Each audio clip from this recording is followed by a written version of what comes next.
Buying a plot can be easy or maybe a tedious task sometimes, especially when you have so many real estate companies, agents, landowners, and even sometimes so-called landlords all calling to buy their properties. Getting the land is the easiest part, but owning the land with genuine documentation is the problem. We have seen unprecedented court cases of people going to court to settle land issues. If you're looking to buy a plot or a built home with no risk of stress, guys, look for the right real estate company. At EJ Investments, we don't just sell plots, we build communities, where any plot you buy from us comes with access to water, electricity, internal roads, and other social amenities. We guarantee you genuine contract documentations the moment you pay a deposit and a complete handover of your title deeds as soon as completing payment. We currently operate 3 projects in strategic locations, selling service plots and built homes in our estate 2 Jering Seafront, Sanyang Seaview Estate, and our Gunjur Seafour Coastal Highway Estate.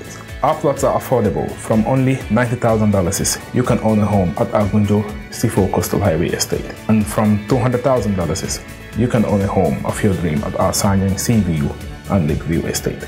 Our 2 Jering Seafront Estate starts from $300,000. Plot sizes ranges from 20 by 20, 20 by 25, and 25 by 25. And we offer an option of 30% deposit and 2-year payment plans on all our estates. A beautiful home with peaceful and happy neighborhood awaits you at our project 2 Jering Seafront Estate, Sanyang Seaview and Lakeview Estate and Gunjur Seafour Coastal Highway Estate. Call our office on 4464-838 or 302-1056, which is also on WhatsApp. Email us or visit our website on ejinvestments.net to learn more about our projects. EJ Investments, way fast in property.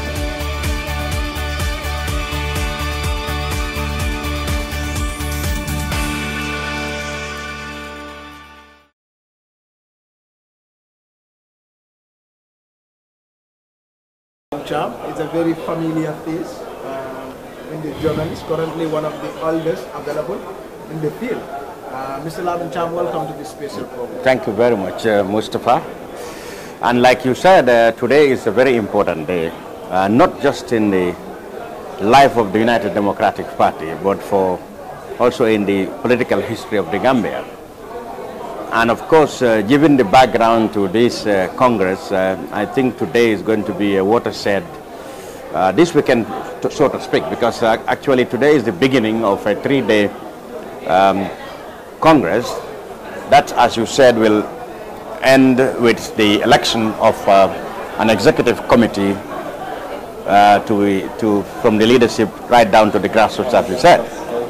Now, the UDP actually has been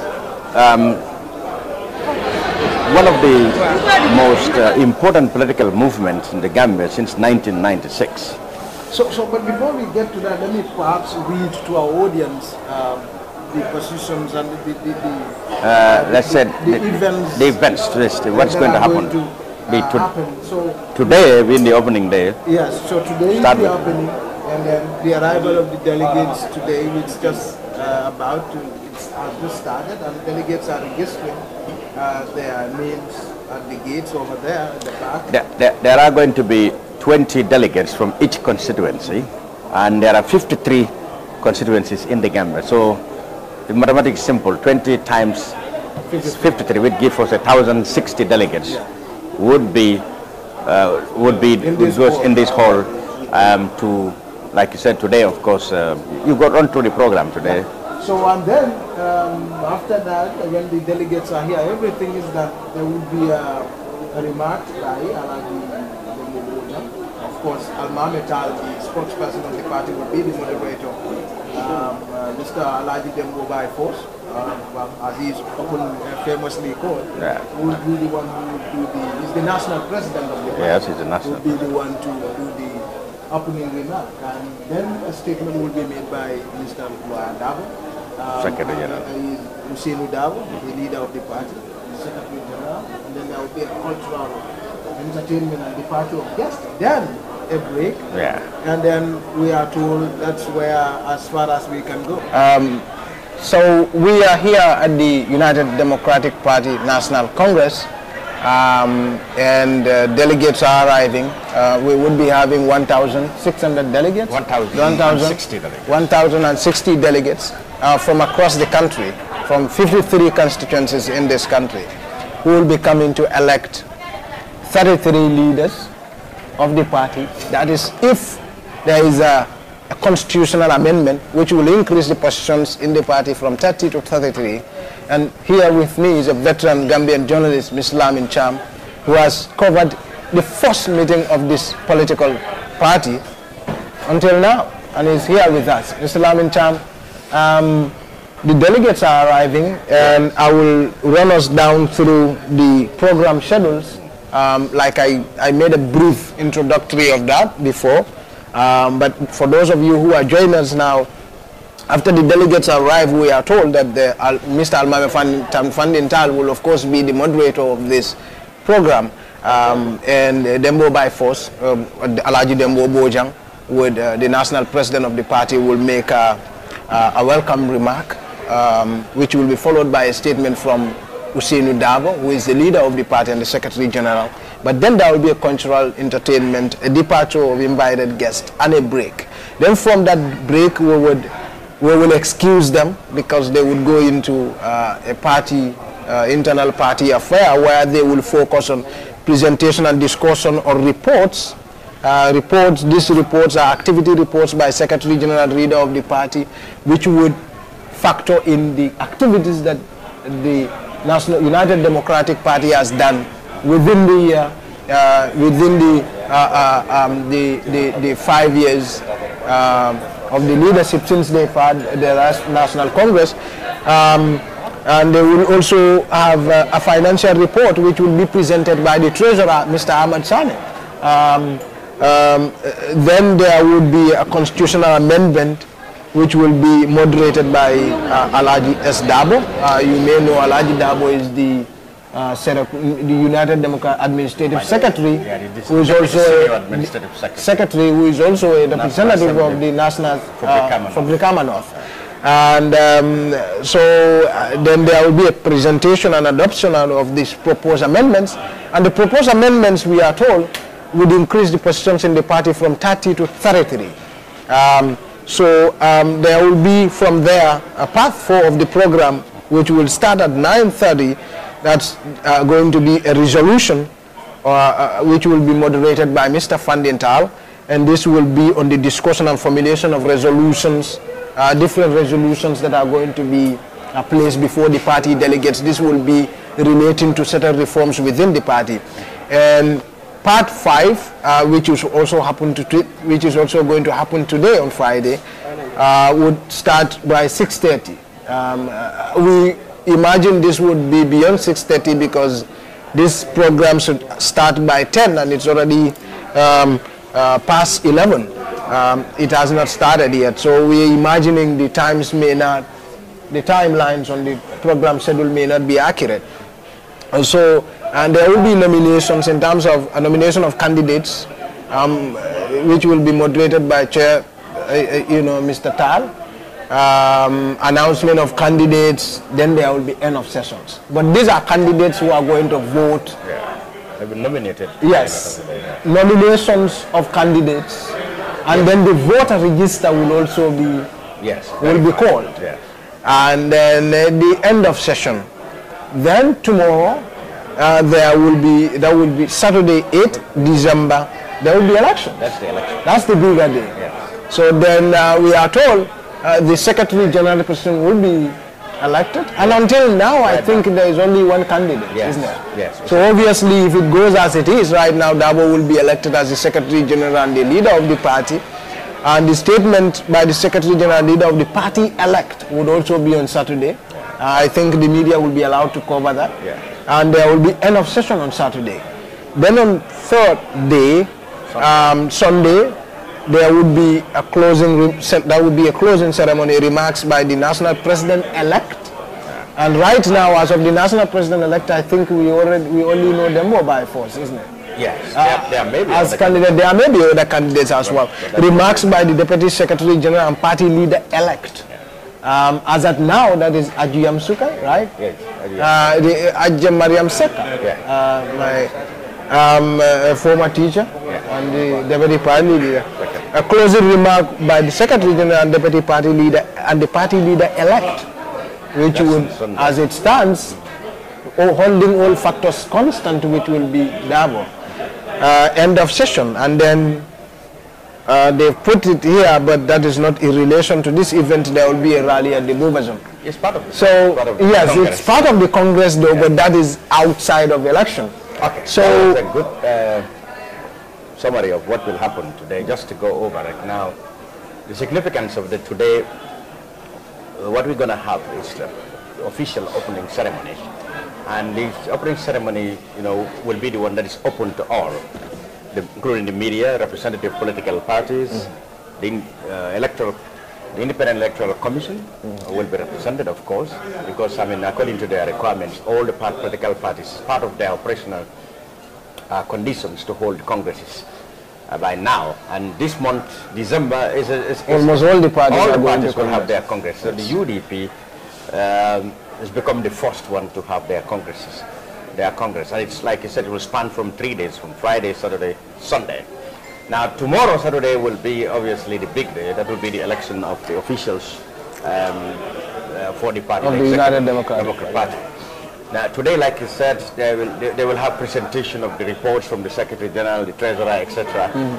And then there will be presentation and adoption of constitutional amendments. This is important because this, according to the party, it can result in the increment of 3 other positions in the executive to make it 33 positions.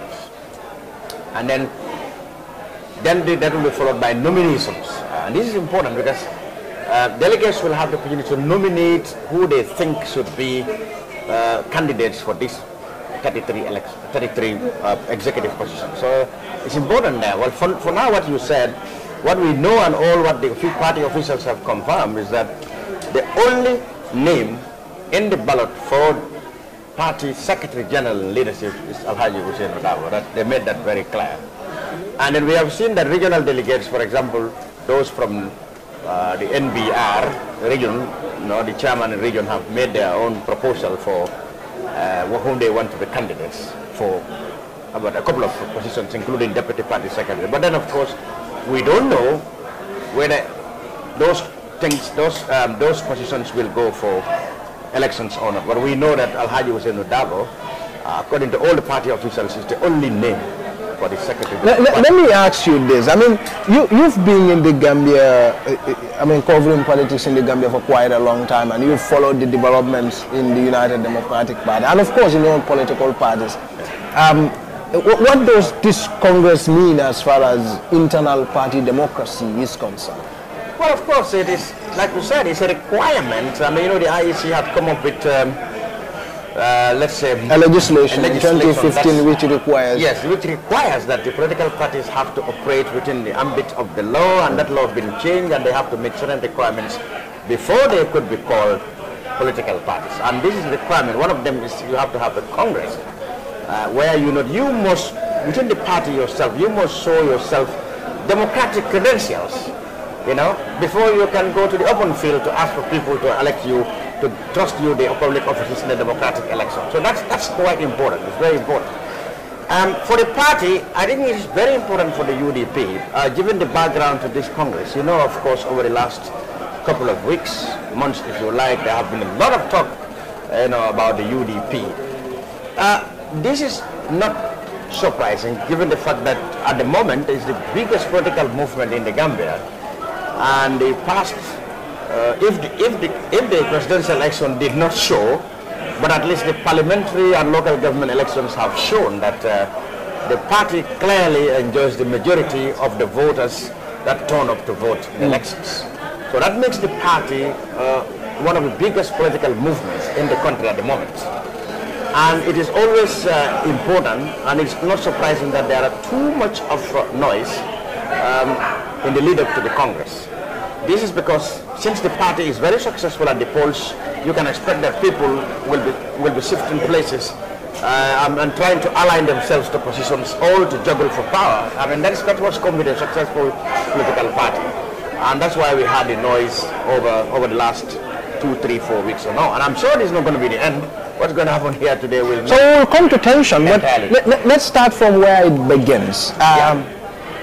You were there when UDP held their force in Brikama in 1996. rally in Brikama. In those days, how were things? How was the state of affairs?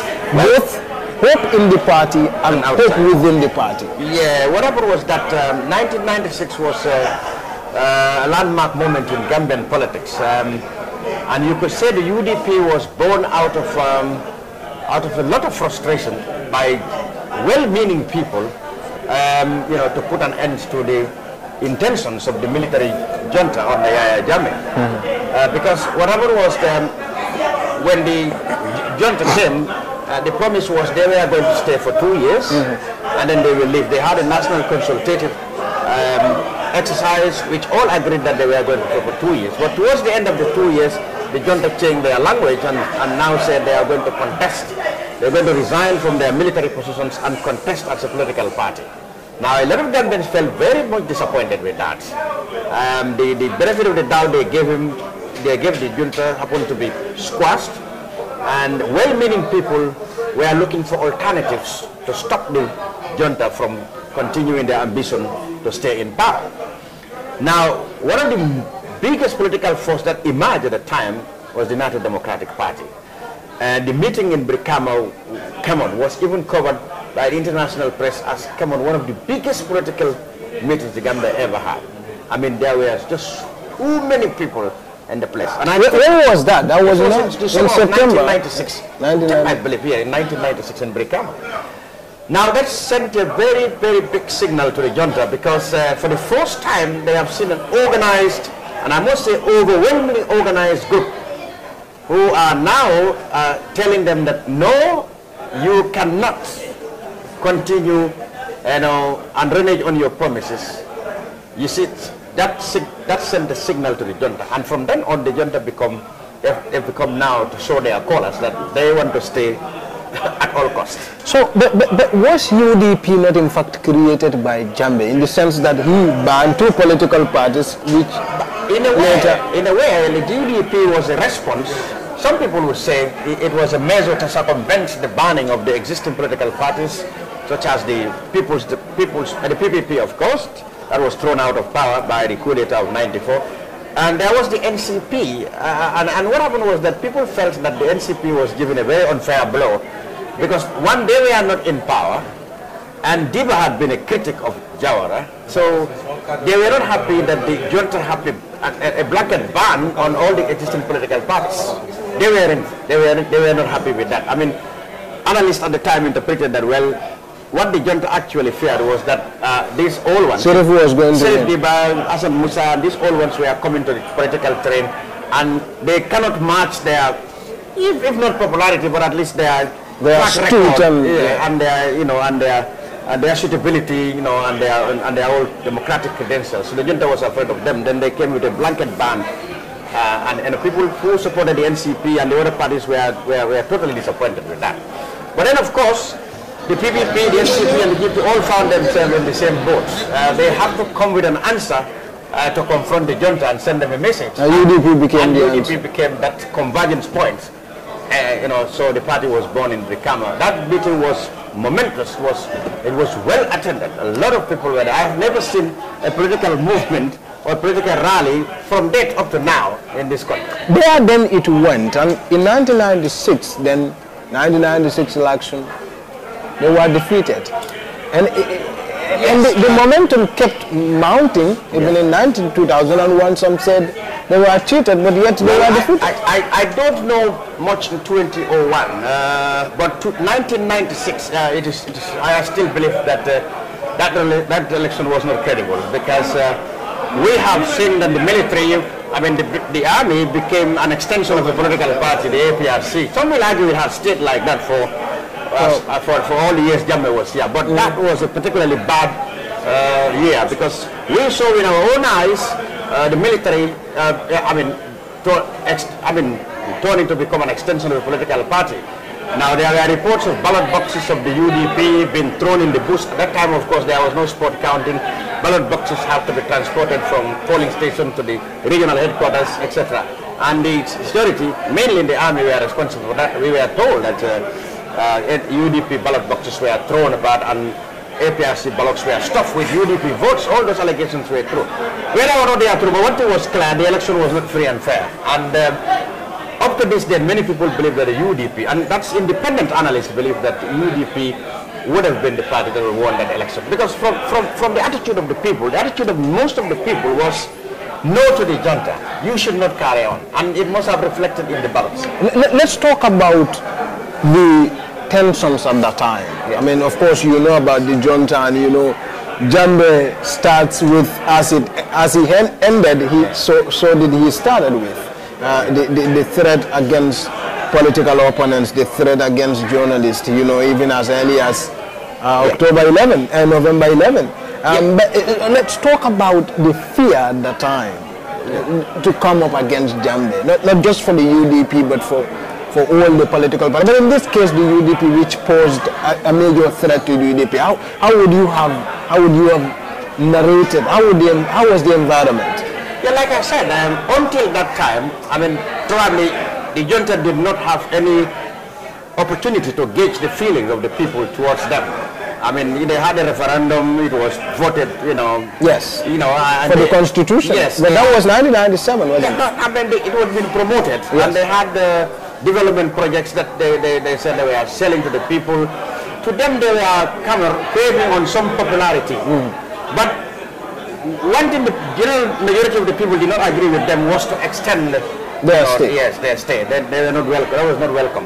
Now, I told you from that meeting, the junta become to sit up stretched and to read that there is a general feeling that they should not continue, and they began to cultivate the culture of staying at all costs. And that's the time they become to use strong arm tactics, yeah. To how to call it, to scare, and in some cases actually to physically intimidate political opponents. The UDP had a terrible experience in September 96 at the Denton Bridge. You must have heard about that. They often quoted that when their convoy was ambushed and a lot of them were tortured. Kebute Jafune was among those who died. Including a griot and Kebute Jafune, yes. That was the moment that the junta showed their intolerance for any political dissent. And the UDP from then on, you could say, have been the subject of repression. At the hands of the junta. Ever since it has been like that, and it went on and went on. Now, in the 1997 elections, the parliamentary elections, the UDP had, I think it was 7, I believe, 7 MPs in that election, 97. And it was those 7 plus NRP were very effective in parliament. There was Hamad Ban, there was, Kemba Kasama, there was Abu Karamba Kasama, there was Buba Samba. Abu Karamba Kasama later died in an accident. Yeah, they later died in an accident in 2001. But then when they were there, they were very effective opposition politicians. I mean, they really checked the executive, and that was Hamad Bao, the NRP. That combination was very effective then. That was the most effective parliament I've seen in recent times since the life of the junta. But like I said, the UDP went up to a point that in the subsequent parliamentary election they boycotted. That was a controversial issue because even some members of the UDP didn't want that boycott. Yeah. They didn't want that boycott because they said, if you want to be present, you want to have your presence felt, you must participate in elections. I mean, but then of course there are others who argue that whatever, if you know that this election is not going to be free and fair, I mean, the ground. Of course, the position of NAD at that time was that they didn't boycott, they were pushed out. They were pushed out, yeah, that's it. Then you come to NAD, and then you come to the idea of whether the UDP should lead the coalition and the others follow, the disagreements about all that. And all that the UDP survived. So you could see it's a political movement that really have been able to stand, very critical times. So let's talk about that, because I mean, currently analysts are divided on whether UDP will stand united as it is, giving all the tensions that are within. You've made mention of power coming and the possibility of the party fragmenting. But before we come to that, let's look at the leadership of the party. But let's also look at the strength of the party and how it was able to still maintain its presence in the Gambian politics over a period of time. Yeah, how has it been? How would you rate the party as it is right now, given what it went through and its strength now? How would you rate it? I think the party has always been the biggest.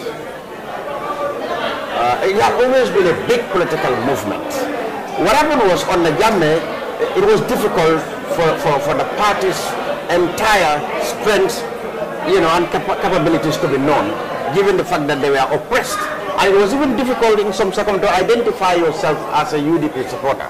I mean, because you really subject or risk yourself in attack, unnecessary arrest, or being dragged to court over all sort of intimidation and harassment. So it had always been a big political movement. I think even the APRC and Jammeh recognized that. Yes, but then why and how it survived up to now, I do have to give credit to Ousainou Darboe, because he was one who never gave up. And while so many people gave up, or so many were trying to give up, he was there. All throughout, he was there standing, sacrificed so many things. He was a practicing lawyer. A lot of people could not use him as their lawyer in many cases, because they think it will automatically the state will the case will not go anywhere because he's in the political light. So as for the survival of the party, you have to give him credit. And of course, some of these people who work tirelessly in the diaspora, as well as those even in the government, who have been there and refused to be intimidated or to be coerced into going to exile or to give up when the oppression was at its height. So you have to give them credibility. But the party survived, I think, because there was a belief, among many people that, well, you know what, it is not a crime to be in the opposition. And if we have been targeted for oppression just because we have been opposition, then we have to be there. We simply don't agree with the APRC, and we cannot go with them. We cannot sit with them politically. So that resolve and that resilience, and of course the inspiring leadership that has remained there intact, I think let's look at the challenges he went through. Of course, we will come to what the critics say about Darboe. But he was in 2001, wasn't it? Or in 2000, when he was arrested and charged for murder, when a clash happened between his supporters and APRC in Basse, wasn't it? Did you follow the trial? Were you acquainted with the... Yeah, I did, because what happened was, in fact, what the government at the time was trying to sell was that it was the UDP who ambushed or attacked an APRC convoy, and some of the militants physically assaulted. I think this was Aliu something that resulted in his death. And in fact, Jammeh would say that they chop him up. He would say that Aliu Njai was, yes. So you see, what happened was, what later we really realized that it wasn't as the state narrated case it was. In fact, it was alleged that it was the UDP's convoy that was actually attacked, and people were there and had to defend themselves. There was a chaos, and unfortunately, Aliu, who was an innocent man, because I later heard that he was as innocent and harmless as ever, got killed in the melee. But then, the government at the time wanted to charge or to hold Ousainou Darboe and now a sitting member of Serekunda's Madi Cisse was also included in the trial. They were all charged with murder, and somehow later on, much credit, of course, to the independence. Of course, 19 supporters of the party as well. Much credit then at the time to the independence of the judiciary, because at least, I don't know. They were acquitted and discharged. Yes, but Jammeh always said the judge came on the pressure of international pressure. That's why he left them. As far as he's concerned, he's still not happy with that judgment. He made several references. Yes, he said the judge came under international pressure to leave, but he still believed Darboe was a murderer. He has never forgiven Darboe, and he considered to hold that view and continue to target them for whatever intimidation. I'm sure we will come to the UDP and look at the leadership issues in the UDP. Let's explore the two sides of Darboe, as it were. The one that people say is very soft and can't make decisions, and another that takes to the streets. And there's the security, the one that is tried for murder, the one that is the fierce one and the soft one. I told you that in 1996, when he came, I told you he came on a very popular platform. There were a lot of people behind him who felt in the later part that he was getting too soft, or perhaps maybe he's a bit of a coward. And that gave rise to the war. Yeah, and then, you know, Wajuara, who was very effective and instrumental in that embryonic life of the party, and a very inspirational and motivational speaker, actually overshadowed Dabo, you know, in some way or the other. And I think, of course, that went into his head, and at some point he felt that, you know, UDP would not achieve anything under Dabo. It has to be him, and then he splits, which of course turned out to be his political suicide, as some would say. We'll come to also yes. That was Dabo at the time. I mean, he was seen to be very soft in some positions. He was cool. When people behind him at the time who are more militant wanted him to be much bolder in confronting Jammeh. You agree with that in terms of definition? Because that was, for example, certain acts were criticized in the media. Like, for example, in Bakau, the very last rally, 96 rally in Bakau, he did not come there. And that was... come on, that was a well-attended rally. That was the day that people will kill the FBI. You think he may have been scared? There was an overwhelming majority of people in there, and he did not come to the rally. And we were told later on that no, there was security fear that he didn't come. A lot of people consider all those things as cowardice, and of course the fact that when the election results were announced, he went to the Senegalese embassy. They thought all that to be a sign of cowardice. Yeah, I think 1996. But then again, 2001, they said he went to the American embassy. 2001, he went to the American embassy. So they saw that they felt that he was getting too conciliatory and too soft. And that Jammeh, such kind of person, he would not respect. And they wanted somebody who will respect, who will get respect, and who Jammeh will fear and respect. So you think that was a miscalculation on the side of that? Well, people misjudged him at that time. And then, of course, miscalculation, because people think that there was no need for him to avoid not coming. I mean, he was an institution. Jammeh, with all his madness, would not be as bold or as reckless as attack or kill an opposition leader at a rally. That would be outrageous. A lot of people felt that he need not fear up to that level, because Jammeh, with all his recklessness, wouldn't bear that. I mean, Jammeh was Dabo was in the limelight. You know, everybody knew he was the opposition leader. And it would have been totally out of place for anybody to try to kill him at the time. So people thought that his methods were seen as interpreted as cowardice. But Wah was right, wasn't he? Yeah, Wah at the time, yes, you can argue with him, because Wah was more militant.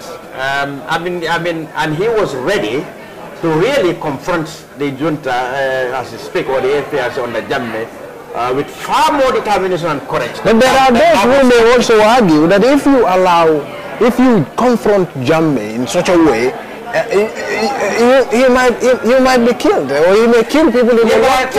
At the time, Wah was not somebody who was thinking along those lines. I mean, he already suffered a lot on the Jammeh. He was in detention in Makati.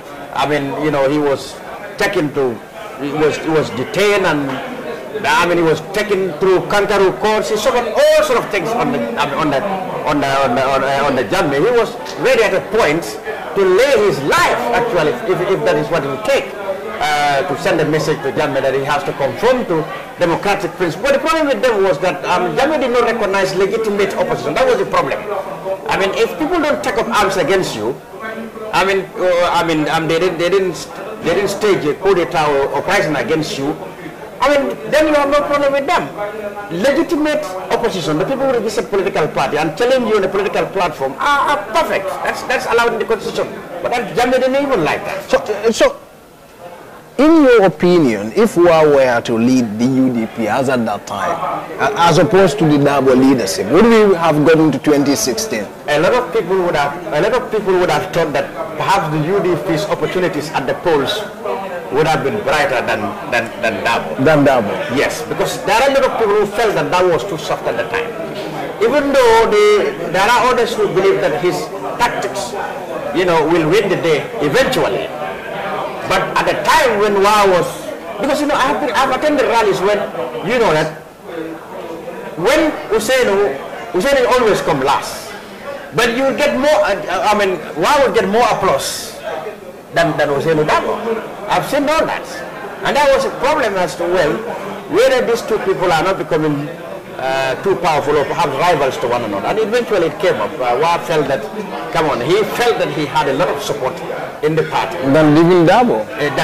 So then there was a clash of might. Exactly.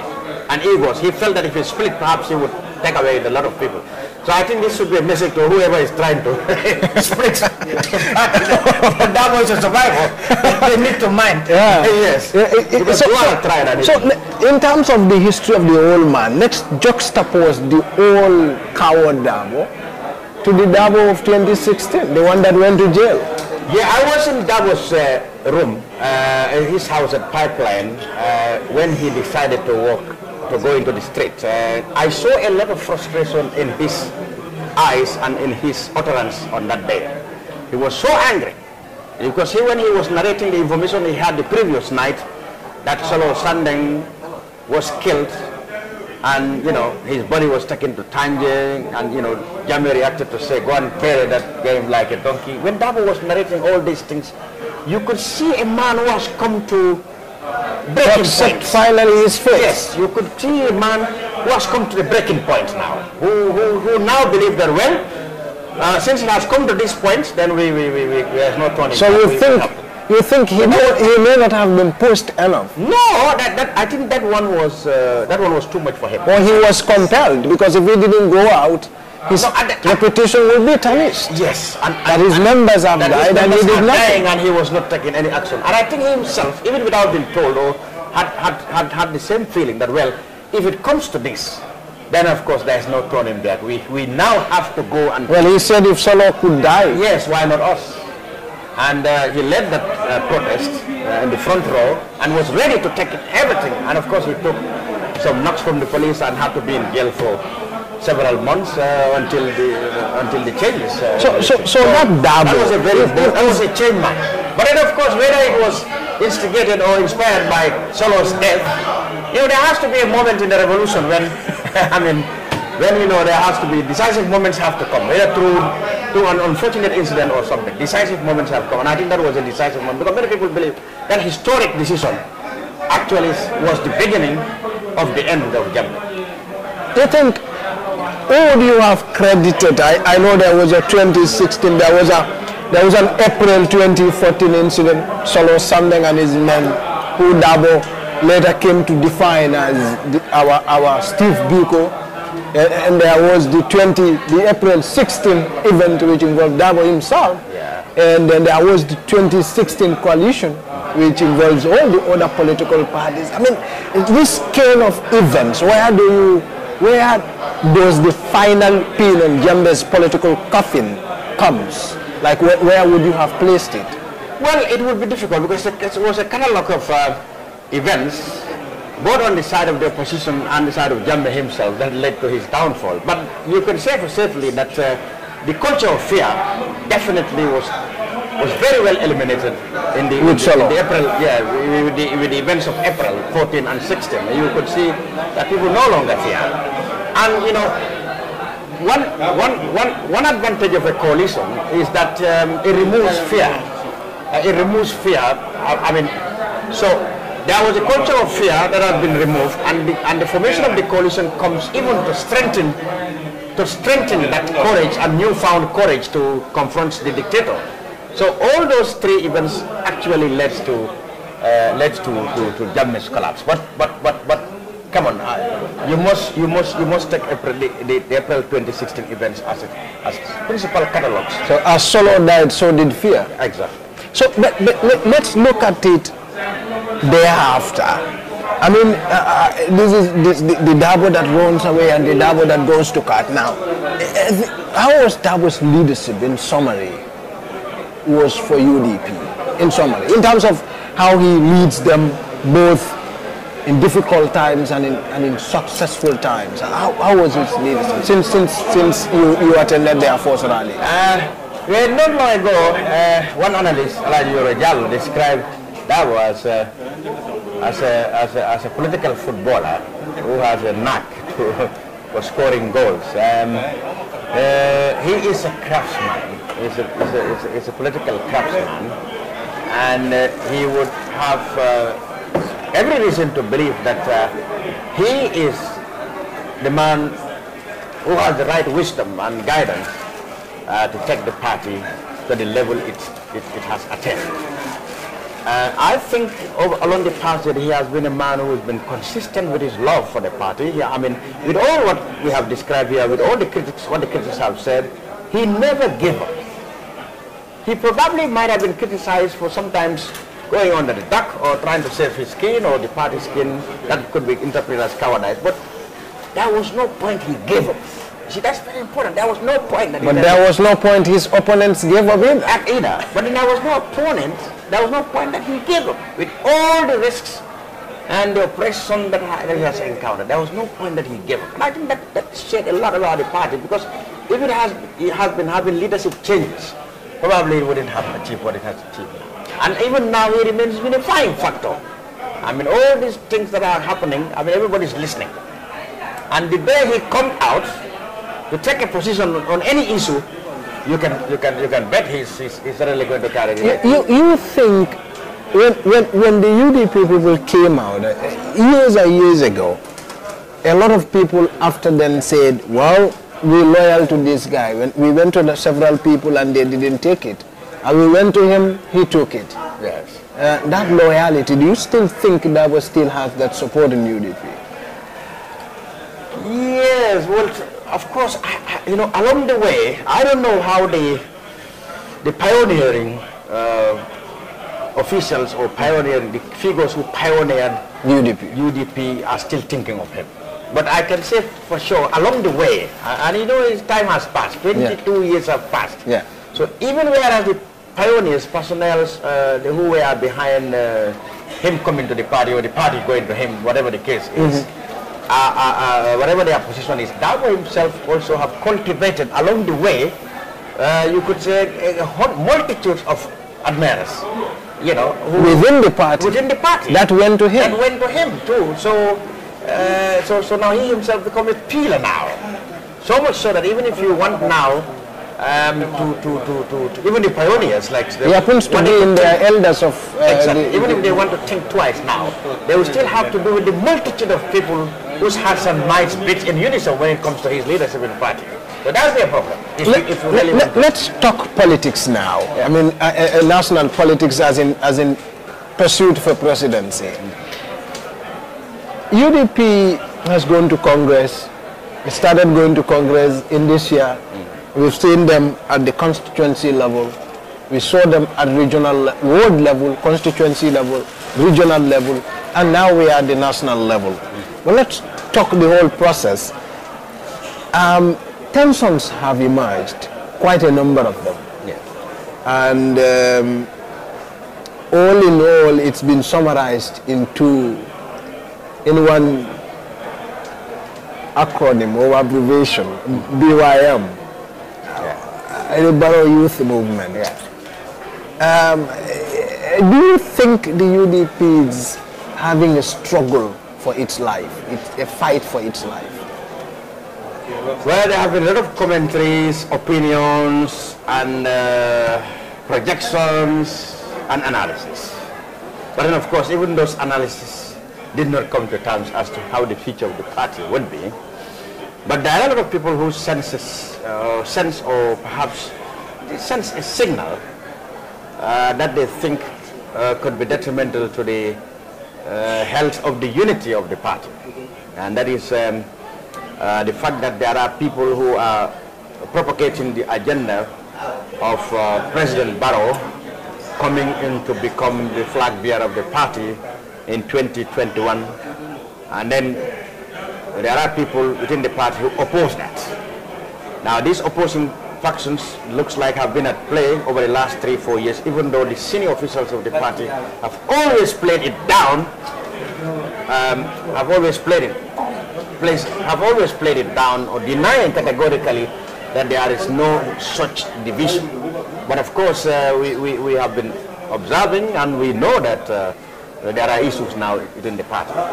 However, being the party that clearly, like I told you, enjoyed the trust of most of the electorates, that is as far as the recent elections are, if there are anything to go by, you may say the UDP didn't have the overwhelming majority when it comes to the popular votes, but at least the votes that are cast, and since it is first past the post, they gathered more votes and more seats, and so you could say they are the biggest and the most successful party at the polls in the recent elections. You can expect that there will be squabbles. But this particular one happened to pitch two people against one another, each of them, you know, with might. With might. Each of them fight. So you may think that the party is delicately poised as to whether it is going to split between Barrow and Dabo. For now, what I can say is that I think it is a little bit, still I think the UDP remains very much intact around Dabo. I haven't seen much success recorded by the splinter group so far. I call them splinter group because obviously that's it. So far. Yeah. From what we have seen here and with what we are about to see here, I'm sure we have a lot of people emphasizing, confirming their trust for Dabo countrywide. So I didn't think the splinter group have succeeded much as to hold the balance, to take the balance in their favor yet. However, we still have 3 years to go, and I don't know what is going to happen. But for now, what I can say is the UDP remains very much intact around Dabo. I mean, that block, for me, is still more formidable than whatever the splinter group is now. Now, let's bring a bit of history into this fracas. I mean, this is not the first time we're seeing this kind of incidents, as it were, in UDP. You've talked about Wajwara, who perhaps was a more influential person in UDP than Barrow. Yeah, but the circumstances... Is there a similarity? No, well, the circumstances change. Whereas Wa was just an ordinary member or popular official of the party, Barrow is now president. And the presidency... He wields the power of the yes, state. the presidency now has a certain influence that of course, Lamin Juara as party spokesman was never near. And that is why the stakes were higher. Because what somebody can achieve in terms of influence as president is far greater than what a spokesman can do. And that's what people are fearing. People are fearing that this man as president now, within the next 3 years, he could work on some things that can tilt the balance in his favor. I mean, there are others, and I will align my thoughts and thinkings along with others who think that, look, all this is not necessary. And it's causing unnecessary destruction and drawing unnecessary criticisms towards the party and the government. Because, of course, people see the government as the UDP government. Now, if President Barrow has such desires to run for the for the UDP in 2021, and since the UDP have already expressed that they sympathize or they are more sympathetic to his agenda to go up to 2021, now, why wouldn't he wait, concentrate on his governance and projects, economic plans, the NDP, etc. Concentrate on all that, forget about partisan politics, until 2021, January, for example. Then you come out and said, okay, Mr. Dabo, just to put it simply in a layman's way, I don't know, because there are a lot of delicacies. It might not be as simple as I am thinking it anyway. Mr. Dabo, it's 2021. We have about 11 months to the elections. I have now come to you. You are the party, father and mother of the party. I want you to give me an opportunity to continue my work on the platform of the UDP. That's 2021. So you find out that whatever will happen between January and the elections, and we would have passed all these 4 years or 5 years, you know, in amicable and in an amicable atmosphere, with all the projects that were projected and the NDP implemented. And Barrow himself would have now more selling points to say, I achieved that. I mean, the last time he was talking about what he intends to achieve, he thinks that can even give him a lot of support and justification to continue. A mandate. If he had waited, or his advisors have waited until 2021, and then start this. Do you think he still has chance? Probably there would have been a little bit more, much more, they would have a little bit more wisdom than starting these distractions now. 3 years to the You election. are not even in the middle of the mandate. Now, if you start this confusion, the confusion starts by now, you will get distracted. A lot of critics will buy into it that no, you are no longer even working for the state. You are howling as to who will be your party leader next. That occupied your time. So I think that all these things are unnecessary. They could have waited. These issues could have waited until 2021. Barrow had the opportunity to say, well, you know what, I have come for an agenda, and that agenda is to develop the country, change the laws, develop the country up to the next 5 years, and we go back to the politics.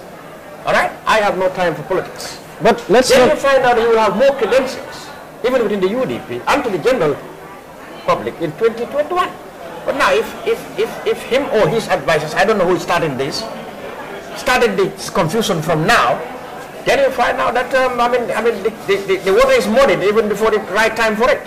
So let's look at the politics of it. We know that the UDP will have a Congress today, and several members will be elected. Yes. In the course of the so-called dispute between UDP and the BYM or the Barrow Youth Movement or Barrow or the splinter group as you call them, Yeah. there was a tension in Birikama regional, the West Coast region. Yes. Do you think we might see that tension replicating itself at the National Congress level?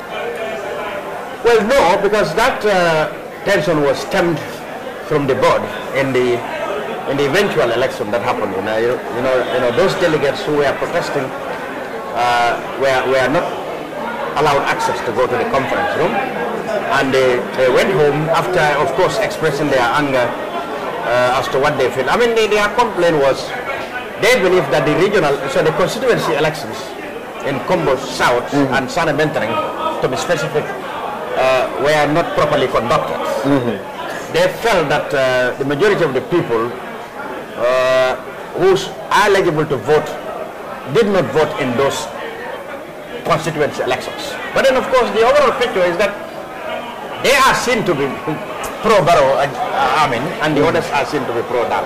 So they felt that because they had shown or indicated sympathy to the Barrow agenda, that's why they've been eliminated. There's the feeling, whether they expressed it or not, that was the feeling they had. Correct. In this National Congress so far, you have seen the atmosphere here. Everything seems to be smooth. Very smooth. But of course, we have presence of paramilitary guys in their riot gears. Heavy security, let's say a combination of combined security units from different processes. Who are here, to try to catch the trouble before it gets into the next. Yeah. And we haven't seen so far, of all what we have seen, we haven't seen so far any noise, as to people who might try to force their way or raise a voice against the procedures or whatever. We haven't yet to. I don't think it will be like the one that we had in Brikama. The first attempt in Brikama Regional Congress was chaotic, both organizationally and whatever, because they could have known that there are people with an agenda and they will come to this stuff. They could have known. Yeah. So let's forget about BYM for a while. I'll give Barrow some time to rest. Yeah. If you look at the United Democratic Party and you look at its leadership, since 1996, Dabo has consistently been the leader. You don't think also the old man should probably give it a break and probably maintain his position in the leadership of the party, but say, I am resigning from contesting for presidency? Yeah, there are a lot of people with this kind of feeling, to be frank, even within the UDP, who felt that, well, it's not only because you haven't achieved the presidency that you haven't become, president, or you are not powerful. A lot of credit. If you go to Nigeria now, a name like Chief Obafemi Awolowo is as respected and even more respected as any other person who have occupied the seat of presidency. Yes. Absolutely. Yes. So your contribution to national politics is not only by being president. In fact, most presidents have become even more discredited than politicians who have never occupied the seat. And Dabo have achieved that cult now. I mean, you know, people have started telling him that he became president even before he went in his name was in the ballots again. There are a lot of people within the UDP and outside who felt that perhaps it is time to call it off. For him to call it off. But like I said, there are always a method and a strategy that can be used to avoid confusion. If there are people in the UDP who felt like this old man should now perhaps give way. Even if they don't have their own choice of possible successor in their mind, they could still approach it in 2021 and say, look, we felt that you have now reached, a scale which you know that you are even an institution, even more important than the presidency. If you stay away as party's life president, you will still be more influential. Nyerere did that. Julius Nyerere did that. After he left, after 3 successive presidents of Tanzania came through his Chama Mapinduzi, and he lined them up. He felt that after him, Nkapa, and then, etc., should come after one another. And that's what they did. And Dabo himself, a lot of people who became even Talib Bensouda came through his endorsement. Exactly. Whoever he endorsed would certainly get the party's nod. And that's what I said. Barrow or his advisors, if they had this ambition, should have waited until the right moment and come and tell the old man, we felt that perhaps you should retire. You have achieved a lot. Could you give us opportunity to take a younger man? Even if they don't come with Barrow directly, just take a younger man. And they could say, okay, Barrow actually have achieved this, have achieved this, have achieved this. We have got the incumbency. Why don't we just give him the go to, just to continue sailing smoothly? But that approach did not come. Instead, the approach that comes now is confrontational. And thanks to Davos' calmness and and of course conciliatory attitude. He did not jump into to swim with this side or the other. He just still stand on his own and didn't say this or this to this or this topic. He keeps denying attention we are all seeing in the open. Yes, that's why the ship is still sailing in calm waters. But imagine if he is to talk now, what would happen? That obviously will now define the lines and draw the battle lines. So I can see a situation where he will remain silent until the last moment, and that could be 2021.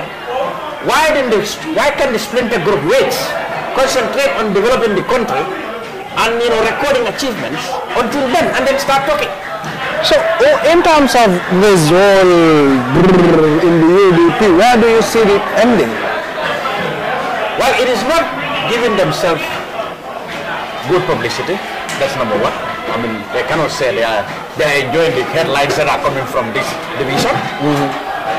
The opposition, that is the other political parties, such as the APRC, the GDC, are taking are feasting in this kind of things. They will say, oh, well, here they are. Even before midway into their term, they are not squabbling for positions and thinking about 2021. They are not serious. They are, we have said at the beginning that they are distracted. Yes, we have said at the beginning that these people are power hungry. Look, they have started even before they go midway. So it vindicates them. So it vindicates. The APRC and the GDC say, well, we've said this. We are vindicated. These people are not serious. People, they just have squabbling among themselves. They can develop this country. That's why I said, whatever ambition, somebody has within the UDP, they should wait until 2021. Because at least it is the UDP that's sympathetic to the Barrow agenda to serve 5 years. The other members of the coalition are said. So critics said, in fact, they emboldened him, and now they should pay the price. They emboldened him to betray the coalition agenda. That's the situation. You remember, of course, from the very beginning when Salah said, well, his position was we can go to the parliamentary elections, we remain intact. Yes. We contest the parliamentary elections under the coalition, and then you find out that the goodwill that government and national community give us would be really maintained if we come together rather than be split. And it was the UDP who came and said, look, you know what? We have to go on our own. And in fact, this idea of a coalition, of living 3 years is unconstitutional, and we will challenge it. So now, the opponents would say, well, there you go. That is apparently playing Namu. You're the one who involved the man to go for 5 years, and now, it's throwing water into your own eyes now. Yes. So yes, it could be like that. So there'll be a general feeling among the opposition that such is the situation. Yeah. Now, I mean, it was the coalition 2016 that brought Barrow this success, and the UDP was part of that.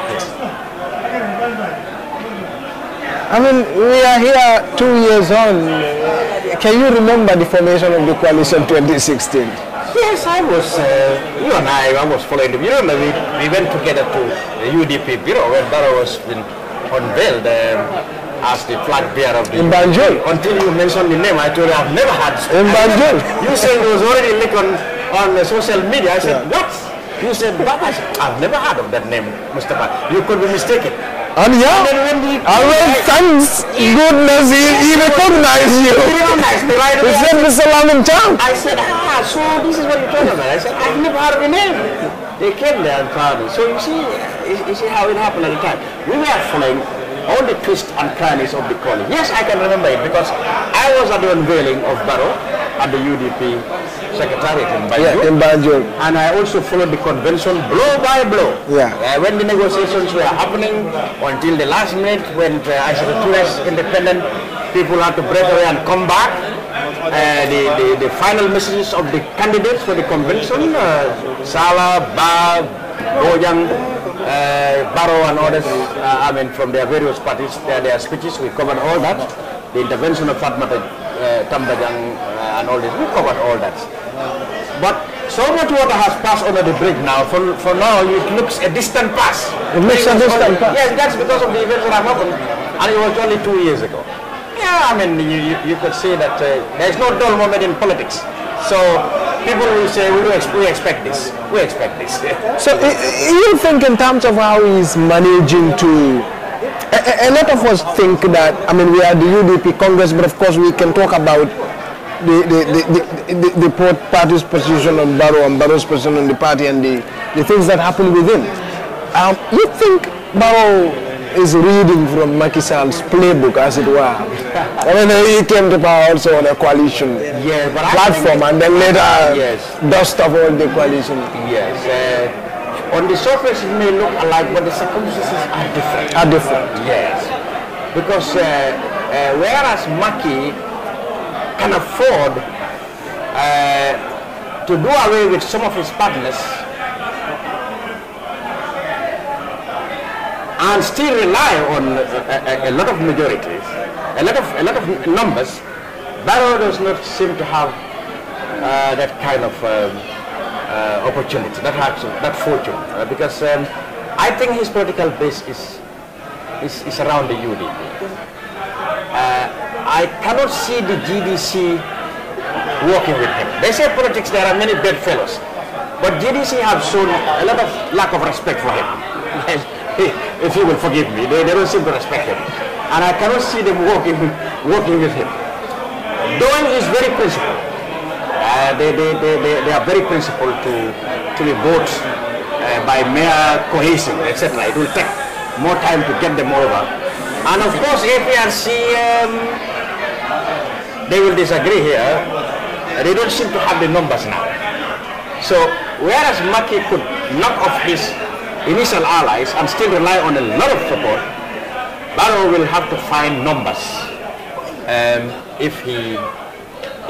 How about political astuteness like of Macky Sall? Macky appears to be politically astute and quite brute when dealing with potential opponents like Macky Sall, Halifa Sallah and Karim Wad and others. Do you think Barrow has the... No, but even Macky Sall has been accused of dictatorial tendencies. You know that he's been accused of... Barrow could also by using, box the whole man aside. By using the law, criminal law, whatever, to lock up his potential opponents. I mean, he's been accused of doing that, etc. But I can't see Barrow will be able to do that. For example, can he lock up Lawyer Dabo on one charges of notice? It would be impossible. If there are charges of maybe abuse of office. It's not possible. So, you know, recently he made some remarks and everybody is up in arms against that and started interpreting in their own way. So Barrow doesn't have the leeway as Jammeh had, you know, coming out brutally to oppress his opponents. He can't. He simply can't. I mean, the Gambian has become more sophisticated, the Gambian has become more resistant, and now they don't want to see anything that is very similar to Jammeh tactics. So Barrow cannot afford to be brutal. I mean, he just simply wouldn't be given the chance. That's it. So where do you see him now gaining strength as opposed to, like, in a scenario where the tension with UDP continues? And Barrow, the determined Barrow we are seeing from State House, the determined President Barrow, with all due respect, we're seeing in State House. Where do you see it playing out? I mean, how do you see it play out? I mean, in terms of either success or failure of his career? I think whatever happens, if this initial fallout within the UDP is put under control, like what we will see here, the message we will see here from this gathering is if there is overwhelming support and endorsement for Dabo, even though the UDP themselves said that being a party leader and being a flag bearer could be different. But if the message we got here is an overwhelming endorsement of Mr. Dabo, perhaps the message, the strong message that will come here will guide or inform the reaction of the splinter group, so to speak. Perhaps they would change their tactics and there will be calm will be restored within the party. And that is very necessary, because if that happens, then Mr. Barrow can concentrate, you know, and his government can concentrate on pursuing the national development plan and other government and a development project. So the message that will come from here today will inform and guide the splinter group and their ambitions as to how to go ahead now. Whether they are going to abandon this agenda of pushing Barrow to become flag bearer of the UDP, whether they will abandon that, or they probably will go back to the Barrow youth movement, you know, which they are accused of trying to transform the political party, or whether they will be bold enough now to say, okay, there's no chance in here, we're going to go and form our own political bloc. We will see.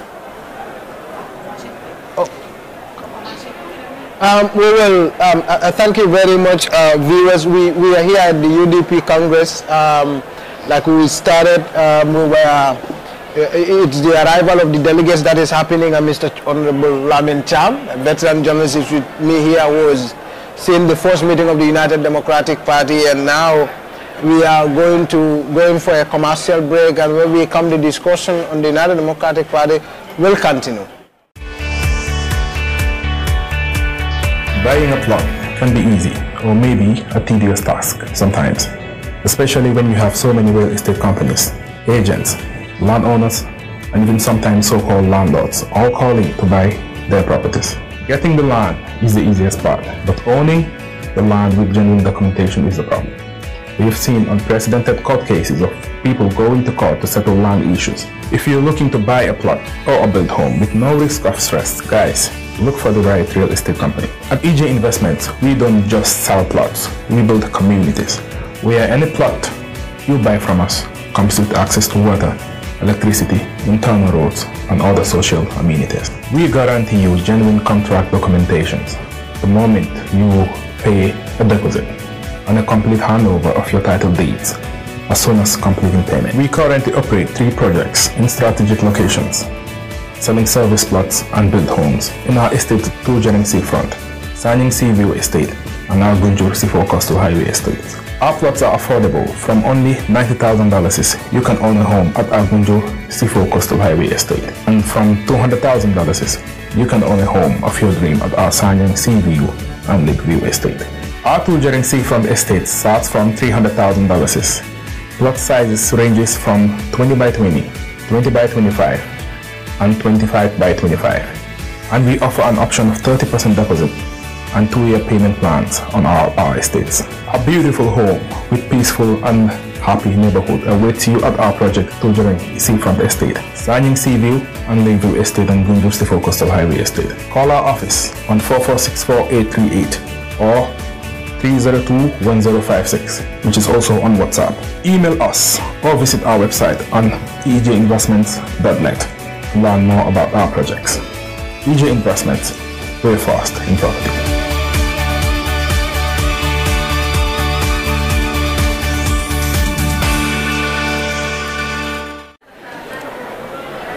Hello and welcome back to this special edition. We are here at Paradise Suite Hotel, where the United Democratic Party is holding its National Congress. Today, I've started the day with a veteran journalist, Lamin Cham, who is the managing editor of the Standard newspaper. He has attended the first rally of the United Democratic Party in September 1996. And he was here with me to discuss the challenges in the party and the problems that the party had gone through and the successes that they've achieved over time. But now joining me is Mr. Kemo Bojang. He's a youth leader in this country. He's currently working with the KMC, the Cardiff Municipal Council, as their youth coordinator, if I'm right. Youth councillor. And he's also a delegate at this Congress. He's a member of the United Democratic Party and he's going to vie for the National Youth Secretary General. This is the young version of Hussein Dabo. Yeah. So, Mr. Bojang, welcome to this program. Thank you very much, Mr. Let's begin with the future of young people in politics. I mean, we've talked about young people in politics all the time, and we say, well, young people are not supported by decision makers. The decisions being made by our decision makers who are old people. Where do you? I saw you the other time talk about the importance of young people in politics. Yeah. What's the significance? I think it's very important, considering that in the next 10, 20 years, we would be the ones to face most of these policies that are going to be made by politicians today. So that being the case, I think it is important that we get actively involved in politics. And secondly, to be partisan or non-partisan, because I think it is very important that young people also get involved in partisan politics, because we talk about a lot of changes that we want to do. We talk about a lot of reforms and new ideas we want to bring in. But you realize that most of the time you can't do this from the outside. And most of the time you have to get in there and realize how these institutions or how these structures work and try to correct them from the inside. And this is one of the reasons that has inspired me. Well, even in as much as that I come from a long line of politicians, but this has also been, one of the things that has inspired me to take part in active partisan politics, because I have realized that all opposition parties are governments in waiting for it, and we cannot have a party that is not apt or that is not up to the standard that we want, and think that when they get into power, they're going to transform and be the ideal government we want. So it has to start from somewhere. It has to start from them being oppositions and how they're able to put in very good structures and very good institutions within the party, the intra-organization of the party, and this will translate when they become governors. A lot of young people a lot of people at your age often say, well, politics is dirty. Yeah. And you on the other hand think, well, one ought to be an active player in the game to be able to make policies that affects, good policies that affect young people. You seem to disagree. Yeah, because it's not a dirty game. I think politics is one of the oldest professions, which is one. And secondly, it's a gentleman's game, in my opinion. The players have made it bad through the years, but when you look at the history of politics and how politics has played as an instrument of change, or for example as an instrument of government, you realize that this is one of the greatest things that have happened to man. But with time, people that have been engaged in politics have ruined politics as a whole. This is why we have to change. This is why young people have to take part in politics. This is why young people have to take part in politics. Yeah, so that's my uncle, and then go by force. So when I said that I come from a long line of politicians, he is one of them. He has been an inspiration. So coming from people like this, it has made me enjoy politics, and I've seen what politics is and how noble some of them are. So this is why we have to change the game. This is why young people have to be actively participating. Because if we don't participate, it's going to be at the same level. So until we take part and change the changes we want to see, the game is going to be dirty, as we call it. So talk to me about I think we will stop the interview with Kemo, and then we would bring Kemo back, but for now we would have the national president of the United Democratic Party, Mr. Dembo Bojang. So we would bring back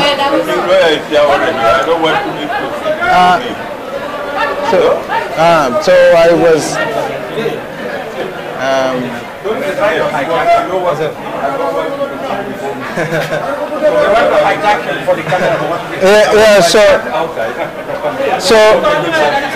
so we briefly have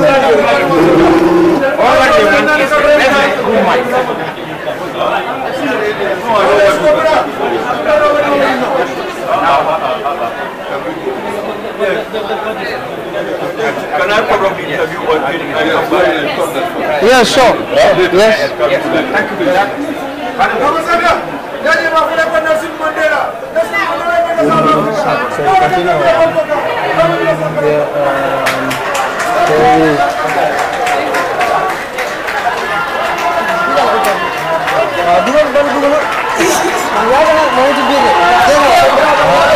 So this one we but we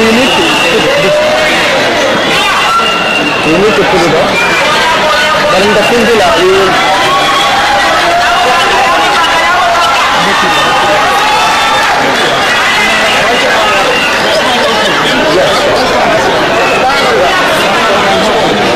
so yes.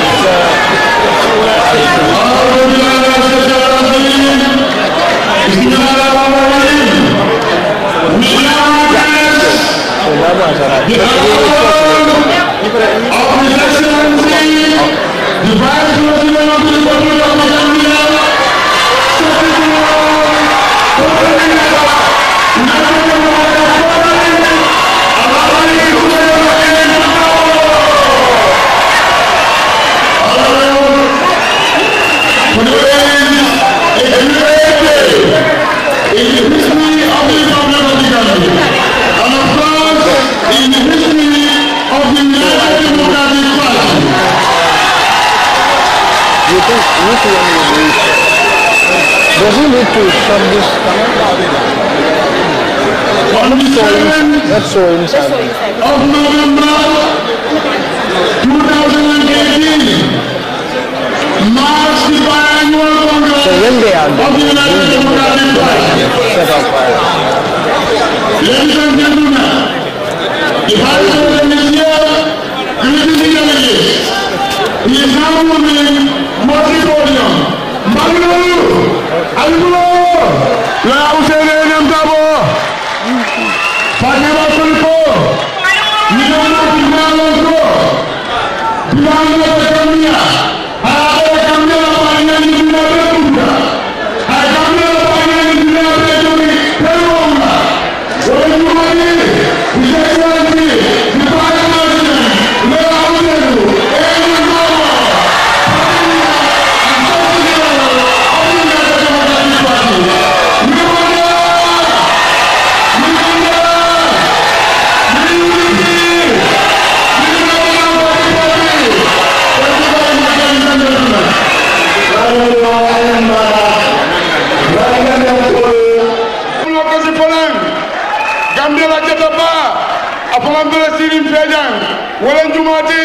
The Right Honorable Oje Jallo. Nimbono Gapolan, Latala Bulok Pesi, Nesan, history in the making, Tariko Palabe Sabekan, Jumala Benjang, Willem, the leader of GMC, Gambia Moral Congress, lawyer, my party.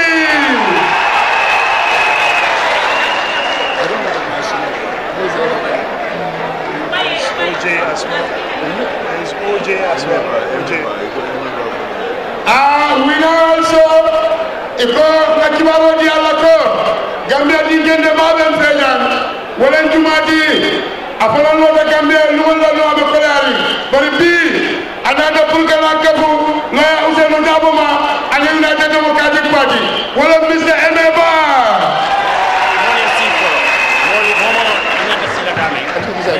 Executive members. After that.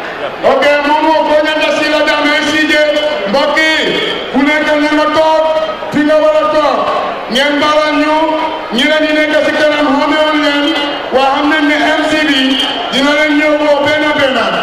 Ikabe si Momo Plasota, Momo Niada Delegate Muti, about the consequence about your belly, you go there and sit, please.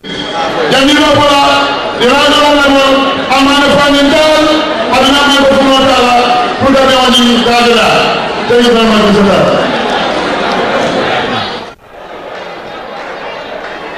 Assalamu alaikum. Assalamu alaikum. UDP democracy, Allah dogo niya.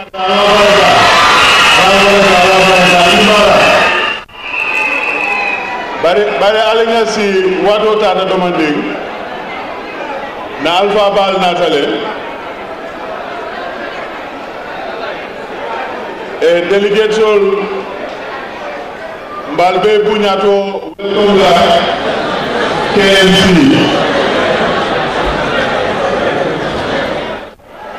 annual congress biennial congress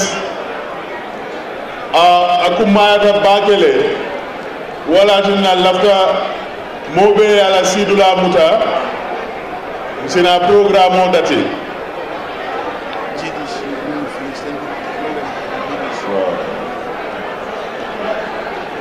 me delegates all danila anila delegates leaders all yesi executive national executive committee members momo weduma yena yela plasota ñu ngi ñaan delegates yépp pour ñu toog ñu wara mëna start suñ programme bi ci nim gëna gaawé tay ajuma la delegates leaders and chairmen ñu ngi leena ñaan way ngeen toog ñu mëna start programme bi in earnest.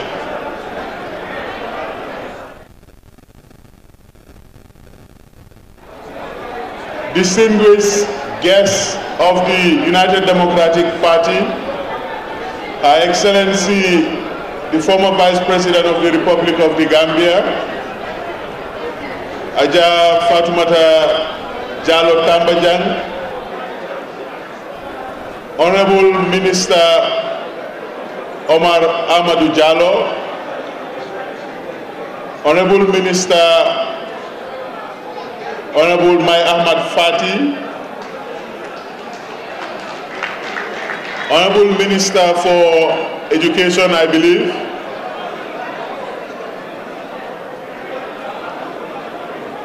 Honorable members of the National Assembly,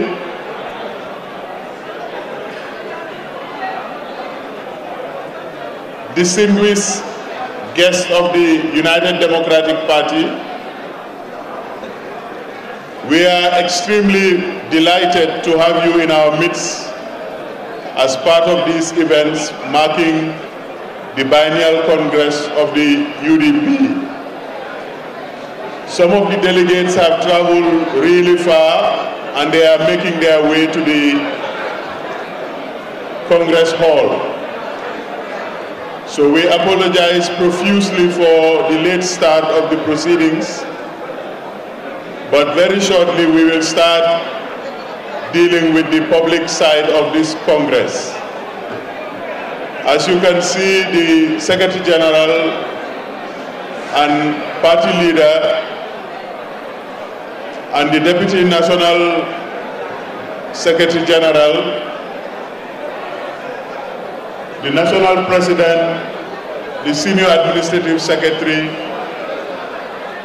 and the other officials of the party, the Mayor of Banjul, They are all seated.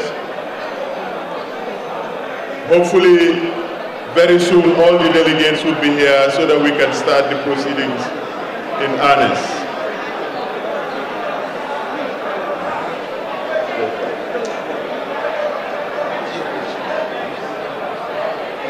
We understand the Gambia Moral Congress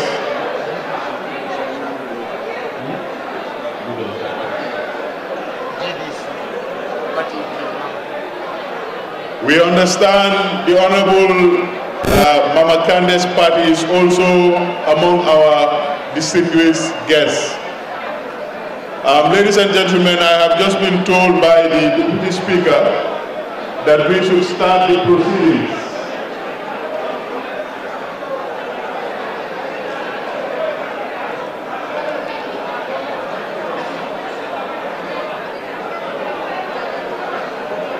Assalamu alaikum, assalamu alaikum. Which delegation is that?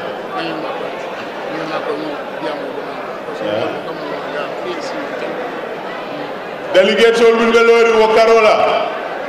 Baldanila Aliasi. Aliasi.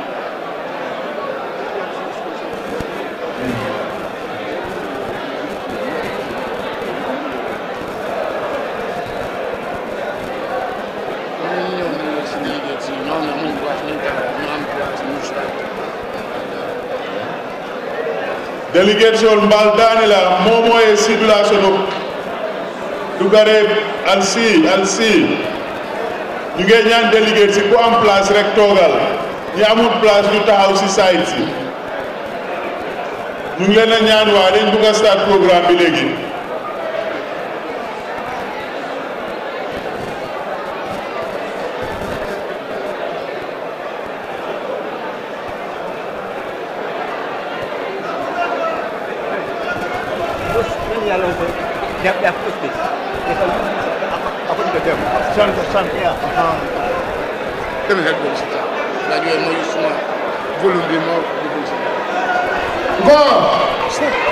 Party leader receiving Alsi, don't forget Santo, please. New official ceremony lady, Amanyana Chokabla, please. Nimble Man Plaza Soto, Yesela Santo, come on, Mami Afunyami.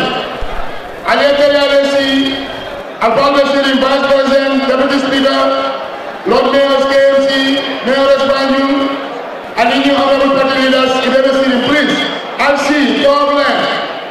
Ngeen jël seeni place ñu amul place bi egg si kaw bii National Congress la dafa war a rafet Alsi a ñëpp dañuy ñaanal please dafa war a nekk lu rafet ngeen dal bu baax please ngeen may almaam yi mu dugg si cérémonie bi please.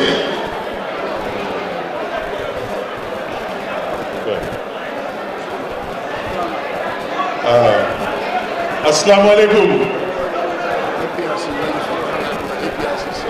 Good morning, ladies and gentlemen. Good afternoon, ladies and gentlemen. I have great pleasure to welcome you.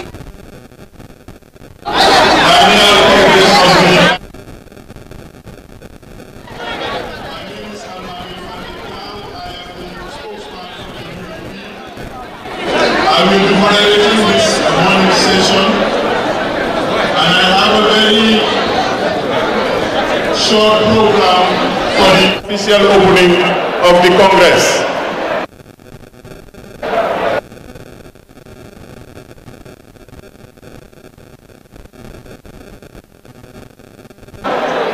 Welcome remarks by the National President Alaji Dembo Bojang, statement by the Secretary General and Party Leader, His Excellency Usenu A.N.M. Dabo,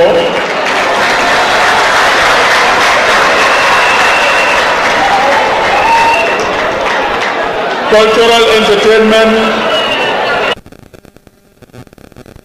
of our distinguished guests, prayers and lunch. This is the proceedings that we are about to start. Badingol mbal konton nam mbal kola lego al bismillah alfutanan KMC le mu njatioti ñinan congress oto bari janni please jannimɓe programme o tati la mbafolali ko ndetomo almami funding talleti télébu UDP la spokesman oti min selo na programme o aɓe ɗenna tenñe mbe kuma dantan folale pour que programme o introduce wo kola na national president Alaji Dembo Bojang afana mbe kuma dantan fola molie wo kola na party leader ani secretary general Alaji Hussein Dabo afana mbe diamula molie so nin kumu bi mujumolti kuwolɓe tan na wolto e ganata juma salo la nin juma salo kola honorable minister Lamin Dambu Diba wole bina proceeding sol mutala so mbokay ngeen dege ko nonu suñ programme tay wi suñ programme tay wi gaay ma ko sulu nak ñu ne ma presse dafa war a am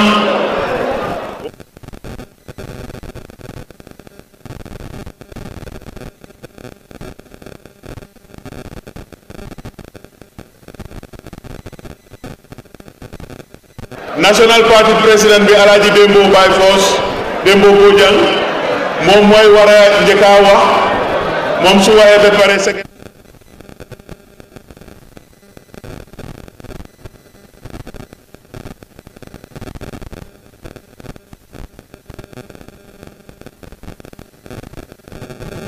delegates, honored guests from the APRC, from the GDC, from the GMC, from the PPP, and from Her Excellency, the former Vice President of the Republic of the Gambia. We welcome you all. We are about to start the proceedings today. In the Gambian tradition, we start all our proceedings by supplicating to Allah subhanahu wa ta'ala, ask for his blessings and his mercies and his guidance.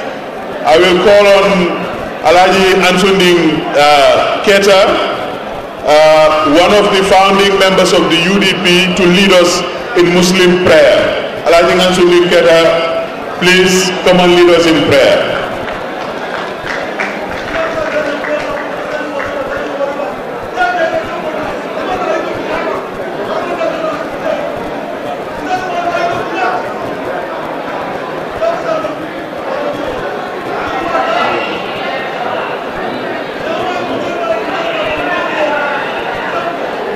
We will be led in the Christian prayers by Mary Jones.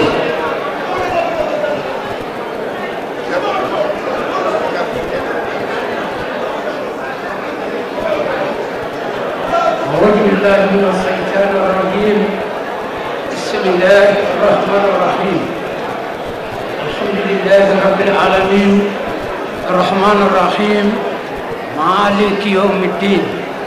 إياك نعبد وإياك نستعين اهدنا الصراط المستقيم صراط الذين أنعمت عليهم غير المغضوب عليهم ولا الضالين آمين. بسم الله الرحمن الرحيم. قل هو الله أحد الله الصمد لم يلد ولم يولد ولم يكن له كفوا أحد. بسم الله الرحمن الرحيم. قل أعوذ برب الفلق من شر ما خلق من شر غاسق إذا وقب ومن شر النفاثات في العقد ومن شر حاسد إذا حسد. بسم الله الرحمن الرحيم. قل أعوذ برب الناس مالك الناس إله الناس من شر الوسواس الخناس الجنة والناس والله يعصمك من الناس. الله أكبر Allahu Akbar, Allahu Akbar, Allahu Akbar, La ilaha illallah, Allahu Akbar, Allahu Akbar, Walillahi alhamd.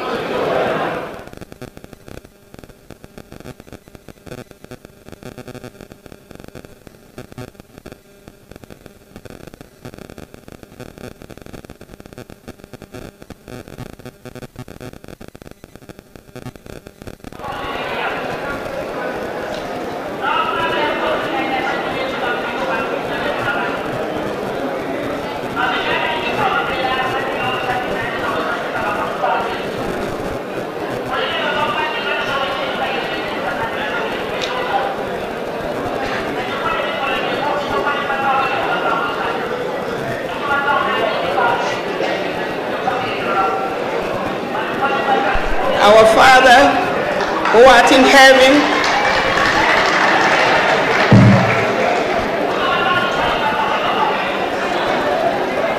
our Father, who art in heaven, hallowed be thy name.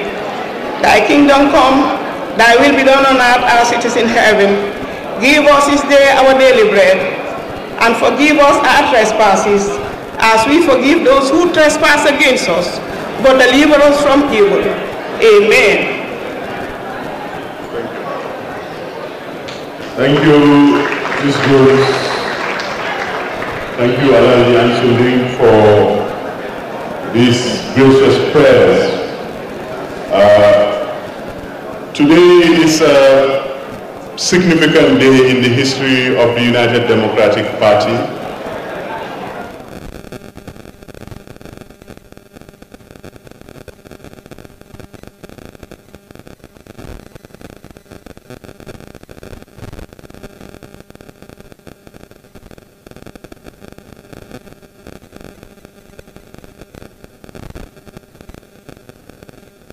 National appeal. It has gone through a lot of challenges. In these last 22 years, our party has kept faith, continued its fight for democracy and justice for all Gambians.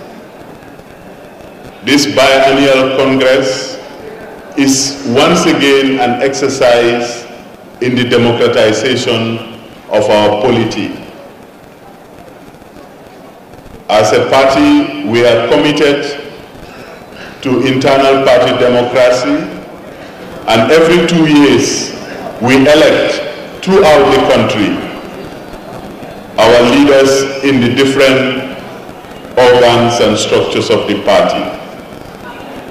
This is the last Congress after 3 months of intensive congresses. Our leader, Alhaji Usainu Dabo, now the Vice President of the country,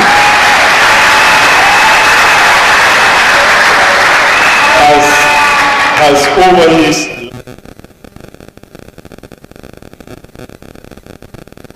to the idea that only a democratic party is worth leading. So he has not influenced or interfered with any regional activity or constituency activity. Most of the time, all these things would happen when he is not even in town. I say this because it's necessary to explain that the leadership mandate that has been renewed for this executive for the last 2 decades or so has been because nobody else was willing to stand up against tyranny. Because once you stand up for it, you go to prison, or you are disappeared, or you are actually killed. So today is a very historic day.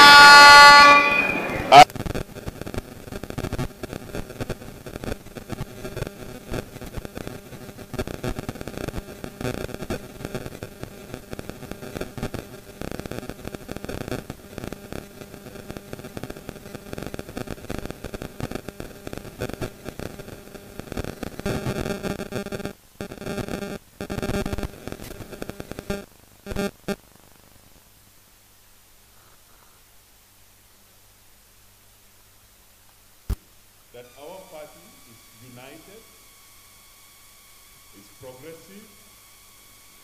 It is democratic, and it is led by Alhaji Hussein Dabo.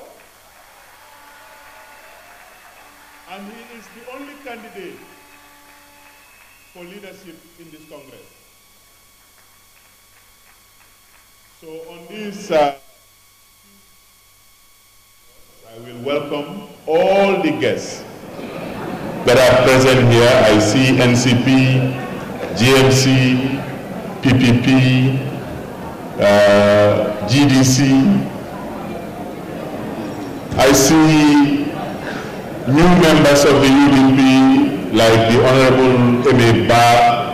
I see everybody coming today here to share in our joy.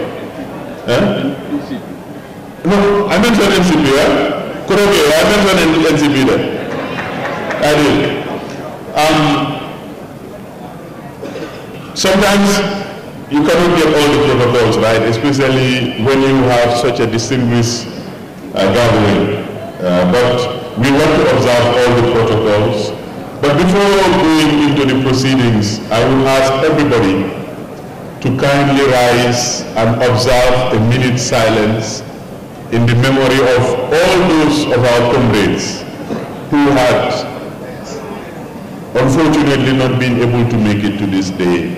Of course, I'm talking about the Solo Sandens, the Sidi Asanyans, and all the matters of the UDP, and indeed all the matters of the Gambia. If we can have 1 minute silent prayers for all the departed that have been struggling against the tyranny in the Gambia here.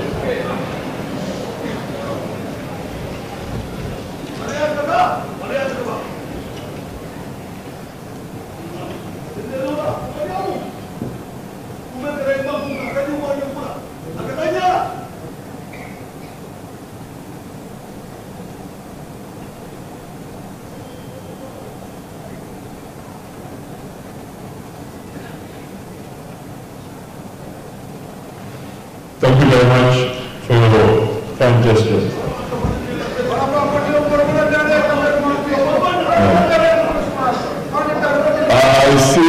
I see the great leader, Muhammad Kadi Cham, MC Cham, has just walked into the hall. Welcome, sir. Welcome, sir.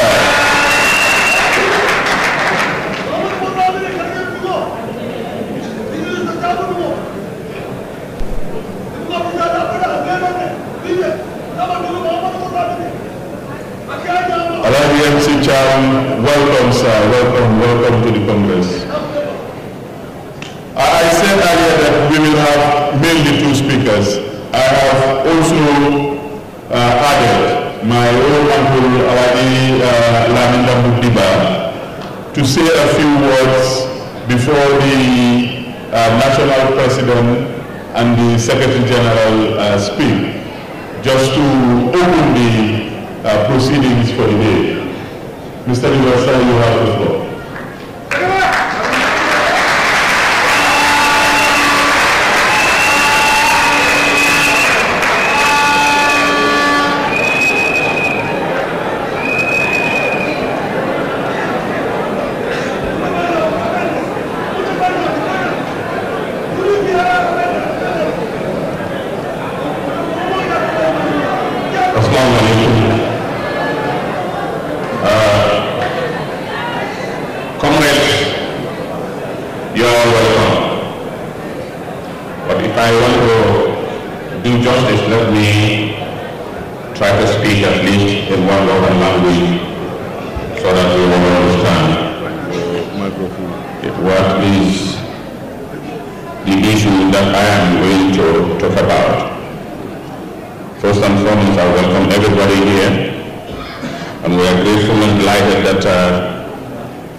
UDP and UDP will lead in this country forever and ever.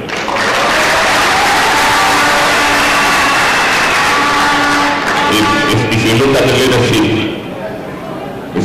leadership and you look at the party the party has accommodated quite a lot of things.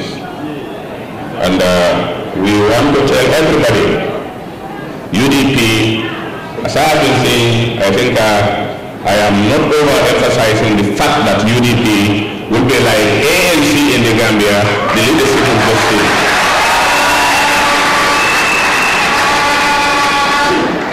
I am sure and in arrangements like this, sometimes things may go in the wrong way. If anybody is not satisfied with whatever arrangements affected you, we apologize to all of you, and we wish you a very successful Congress.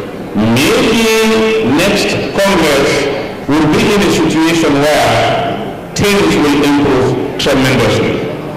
That is our intention. Badi mo balu komplena, namun so angale Congress mo won ko lawal. Bakala mo de al bismillah na alban de na min ko da pati batonto. Wasai tanda Allah ko tolulin ko ko de ko ka atano andu nimmo mo biya andu ko ko de ben ma ko la ngata nimmo le ngade bay man pamaje man ani pati ko je na Gambia je wala na ni pati ko de ko ta ma de Gambia minna ba ko la le manan ko mo siya ta biya mo siya barante ko do ro no ni biya mo atel kampala ay kampana le because you will feel like a minna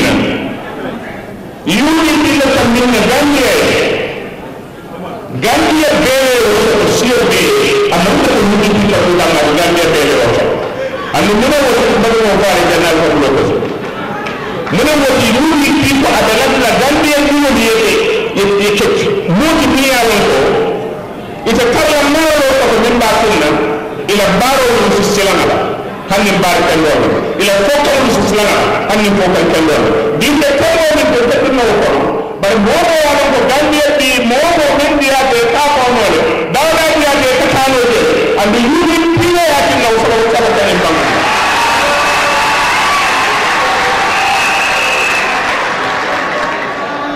ko ko min sabula bala bar Gambia no le kanso ko bi ila ke ko bi ni dia be ka ko no ka keno wallahi be mo no kan yuri pile o andasi asi ko mo le ko na ko o kono la fawon na lolu de jele min ya lan ko ibo ta ko kala min patti wala su lo man nyota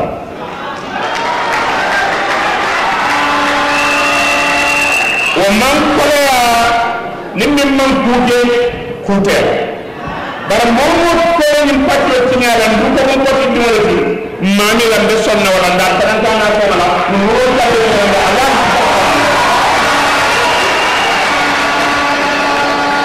na alba na biya mo lan jam bala dela tamit na wala kal konto nimmo mo kuje nimme di sora ni tam may la la wala ko mo wato ko ko ben mo lo ko ko siya mo ken amman ken sawo al siyam fanyi da sanni fu ko tan mo do nan na da ko te ko tan ibe tamila ni na len do for la ka tamini bare ndey tan la la ko man tan biya mo na ko de bare ndey tan la ko abo mo tan ani ni tudan ni sanni fu ko ma ya ka UDP ba ga kan ni sanni fu ko ni na kala ni mo mo ni ka ye ya ko sanni fu o sanni fu ko ma ya ta ba te ala ko ni o sanni fu ko ma ya ta ba te ala ko ni aku ma ya ta ko bele mo kana so mo e bindu kuto sama ta bin mo kana so mo e ko ya ta ni ya ko amake pati la ni mo mi UDP le ni ta so la UDP bare ko UDP le ye ko ni ya ko le nya ko UDP ti e la sawu na de tare sawu ke ni mo na ko ko UDP ko ko wala ni wala bay ma ko la le al limbara na to ko la le Allah karamna ko ko ni ko ko ke ko ta tamale ala ko yembare ala ko Hussein Bane ala ko Amadou Sade Bane ala ko Alhaji Sade Bane ala ko MC Bane ala ko le bare ko sura da din nan do ko yembare ko yembare ko Bane ko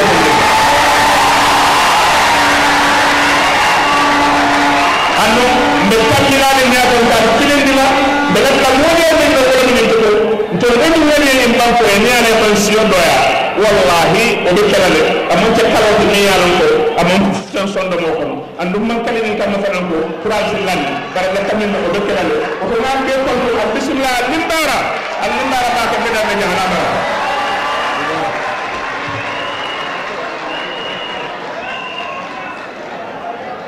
jërëjëf Senior Administrative Secretary UDP Lamin Damudiba, Honorable Minister of Agriculture. ñu ngi gën a rafetlu rek teewaay bi fi nekk waa APRC ñu ngi fi waa NCP ñu ngi fi waa GDC ñu ngi fi waa PPP ñu ngi fi Gambia benn bopp la kenn mënu koo xar ñaar kontaan nañ torop si teewaayu kilifa yi dégg naa Dr. Cissé tamit mu ngi fi bari woon na fo nga ñëw la mooy say diamula wala national president yi Alhaji Dembo Bojang moo doon taxawaay Dembo Baye Foss maa lan nga maa bay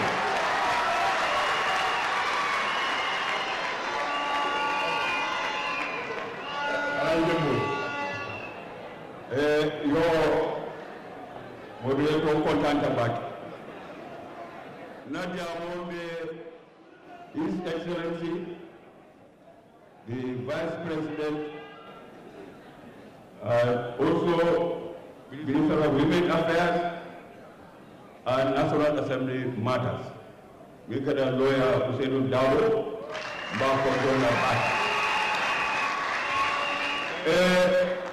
the former Vice President, Fatoumata Jano Kambanyang Bakongo Nabele. The PPP leader, Bikena Ode Jaloti, Abindomato Bakon.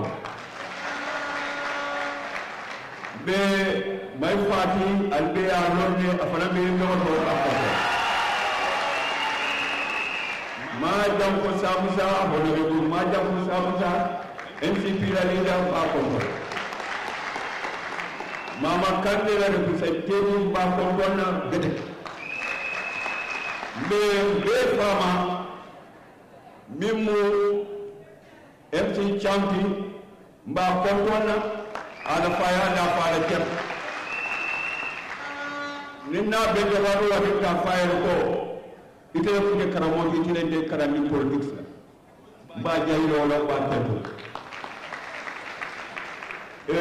Na front table, the deputy party leader, Mbakondona Yamsek, Mbakondona Benek,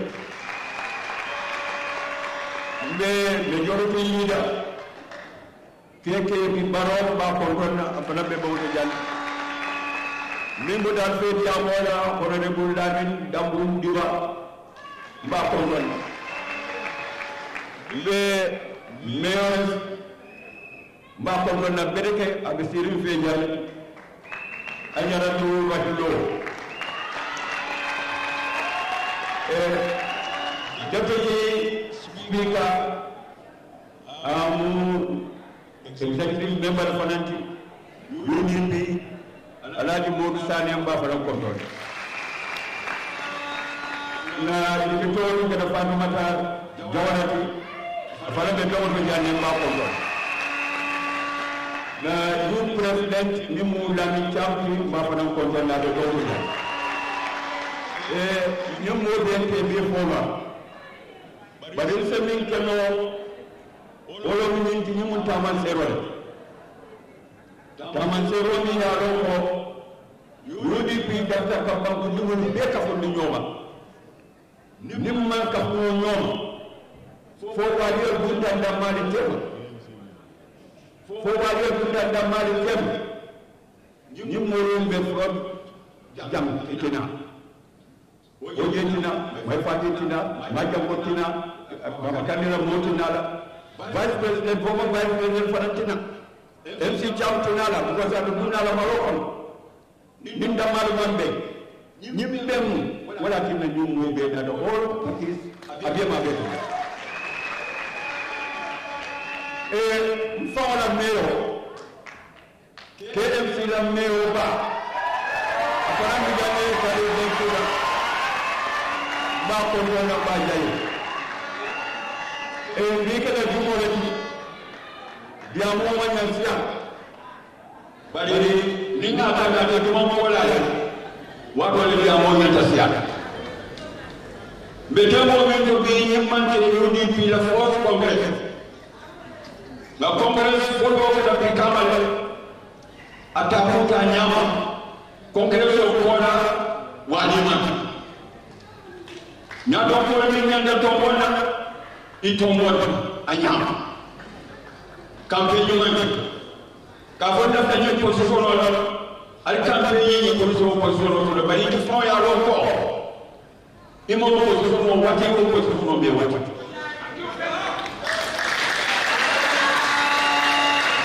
bodo ni kama congress ndara jara foma a congress o kita nyama jara ko kita nyama LRR mo kita nyama ngana congress o bakuta kayro ko wali mangeje iri na ro mangeje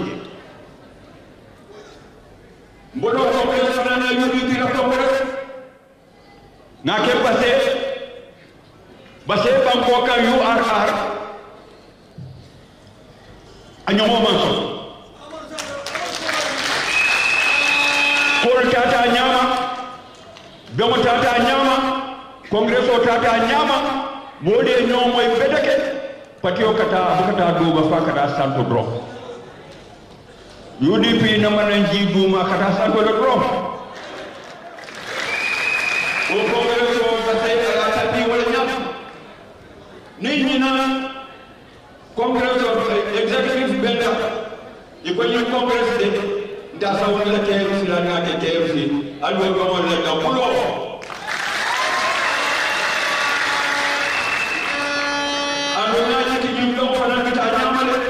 abikana nyamale bawo pati leader ko bebija ibebe siri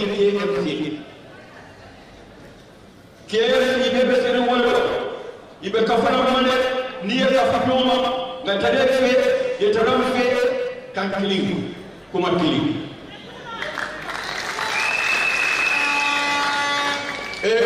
yino mon na la do kalfe bismillah KMC bambo kari simila UDP kam kari bisimila UDP la SF kam tana ni ya do man tarata tay ni ko do ni jodo nyimo na ngam yo tan la do tarata wolle do ko tarata wolle bari se fi ko wolle ke mesa wa non mo ke mesa wa ni ko mo wa ni mo wa ni ko mo ke sama na su ko ta wala da ko ko ibe ko ko da da ko ko ke o da ko ko na ita da ko ke ka ta ko da ba ko mo mi di ta ko na na ko mo ni ni ni ta da da jam la ni ni da da la jam atta ta wala ko mo ke ni ni fe bari alhamdulillah be golu safa kampodo golu ngi la ko golu la min ya la ko min ni ya la ko mbano ko ko den man ko mo be ta ta ko bari ya ta ta ko ko alba ma wu jaw pati ko wala safa la mo siata ndef na ko de jam UDP fulo lo bije man ko lo bije sero lo bije man jago lo bije pape lo bije siabe bari ni na ko na la ako bo man ko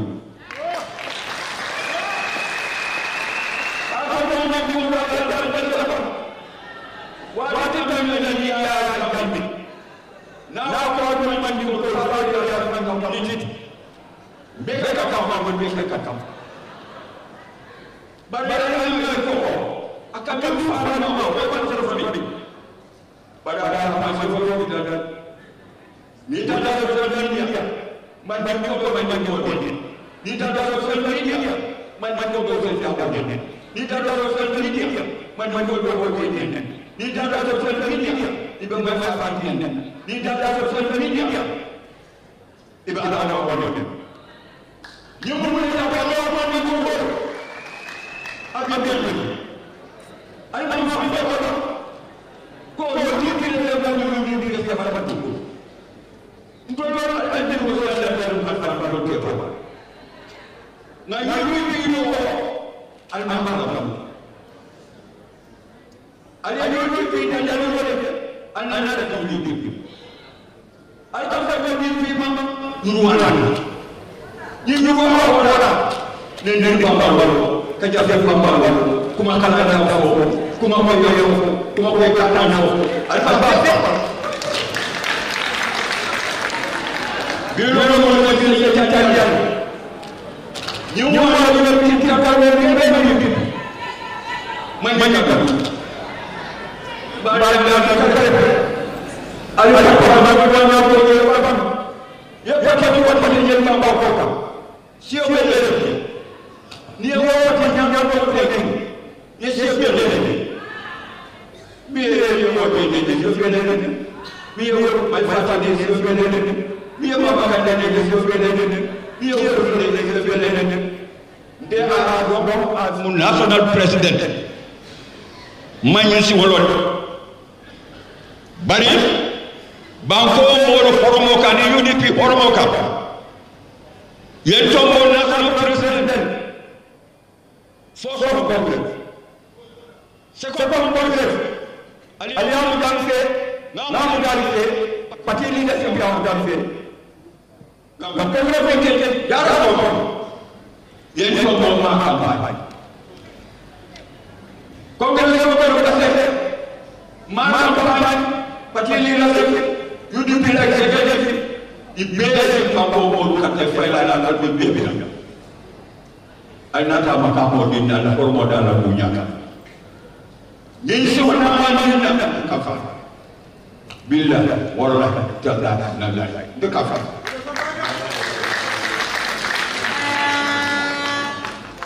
bari ndebi ni nyama as national president mo bebe mo na fa na ma ko fa ya ko ko sa be mi wede no ka wala ni deputy national president ya wa da wa be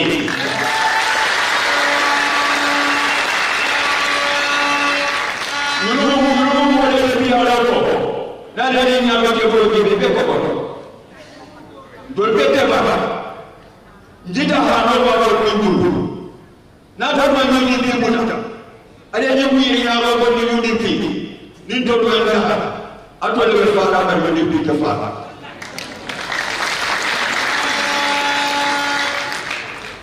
me mi fa la wolo ni pati ni da ba ba nya ta wa do ta be ko no ta ne te ka ka fa ko ja ba ka nya bare se mi la ñam no wala bu kar Gambia mo la Gambia ne mi la ko ba nya ko ga jere so kele banke fi na man eri jaja la jaja ni kada sel go ato ko de sa daw da na ke prime minister abade nya na president ngol da sa daw da ko de ya ya beta so ko ya la ni bete wa ba na ko so da ya da ta ana ba ko ay sama ko patio se pour ka patio fe la bon buru kano ala la dawo do bu ka tinyano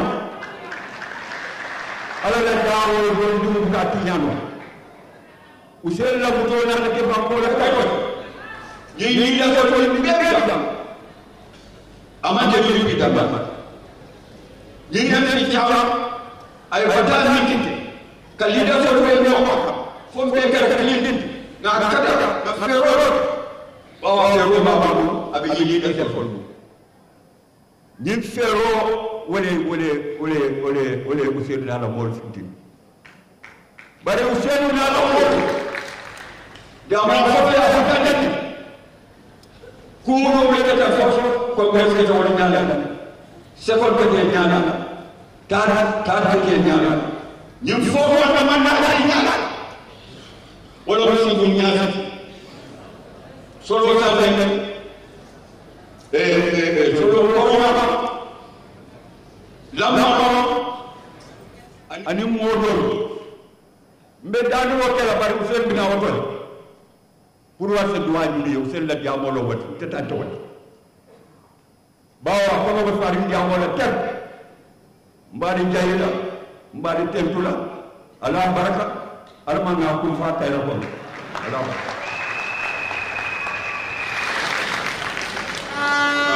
Since got national president Alaaji Dembo Bojang daf doon jéem a rafetlu rek jotaay bi ne parti yi nekk Gambie fii ñëpp ñu ngi fi tey bokk suñ waxtaani UDP mu jógee ci loolu sas doomi UDP ne ñu bàyyi ñiiroo ŋaaroo gi coow li amul benn njëriñ bi ñoo sos parti bi ba parti bi egga fu mu egga nii wax bokk ci woon first congress bi mu ngi xewoon Brikama ñiñ taana ñu nangu ne ñoom ñooy njiiti parti bi ñi toppa ci gannaaw toppa ci amut coow amut ajak seen so loolu la doon jéem a dëgëral di wane ne KMC fii la ñëpp dëkka muy président bi muy député yi muy vice président bi so important na trop pour congrès bi xew nii gars yi nekk ci yeneen political party yi mun a ñëw bokk ci lii Gambien benn la comme ni ma ko waxee woon ci gannaaw rek kenn mënu da xar boppa bi ñaar mbooloo mi jërëjëf waxtu bi dem na te ajuma la léegi wax ji du mun a gudda waaye léegi la bi suñ parti leader secrétaire général His Excellency Alhaji Ousainou Tounkouta Darboe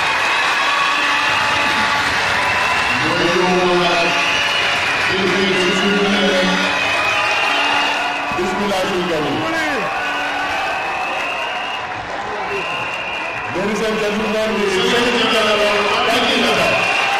Ousainou M. Darboe.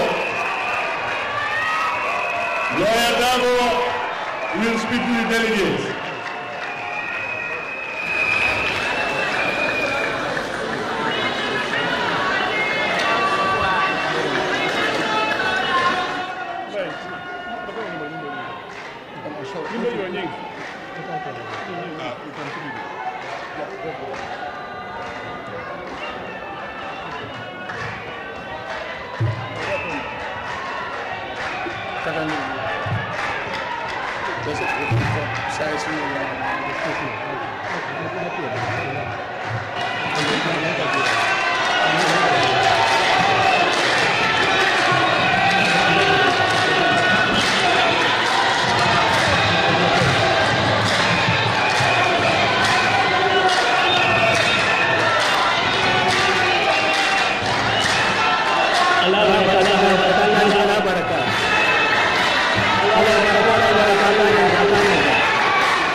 I am here not as Vice President of the Gambia, the leader of the United Democratic Party.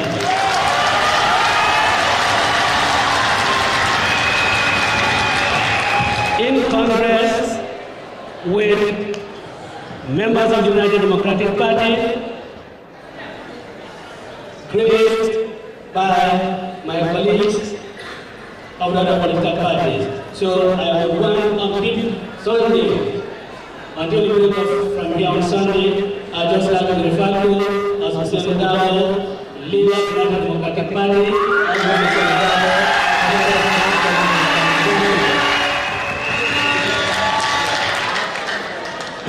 Having said that, the National President, Mr. Dabo Bojan, the Deputy Secretary General, Ajay Seta, Deputy National President, Ajay Amandawayao, the President of the National Women League, Ajay Skylanka, my friends, my brothers, my great colleagues in the struggle, Oye Amadjala,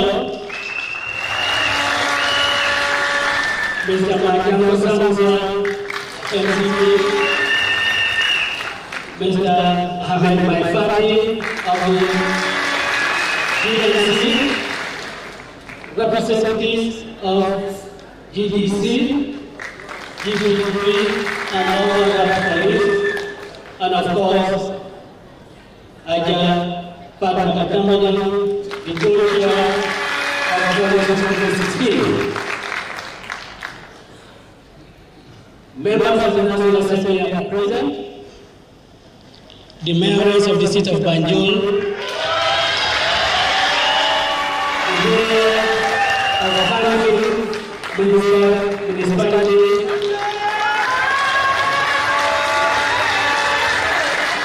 the chairman of the various local government authorities and the elected councillors, my own mentor and guide, man who has been contributed to making Mr. Dabo what he is today. In this profession, in this politics, one will recognize his presence at the Hajj Chair. And of course, I will do you or committing a great offense if I do not also recognize the presence of my ambassador, extraordinary and plenipotentiary, Ajamaidu.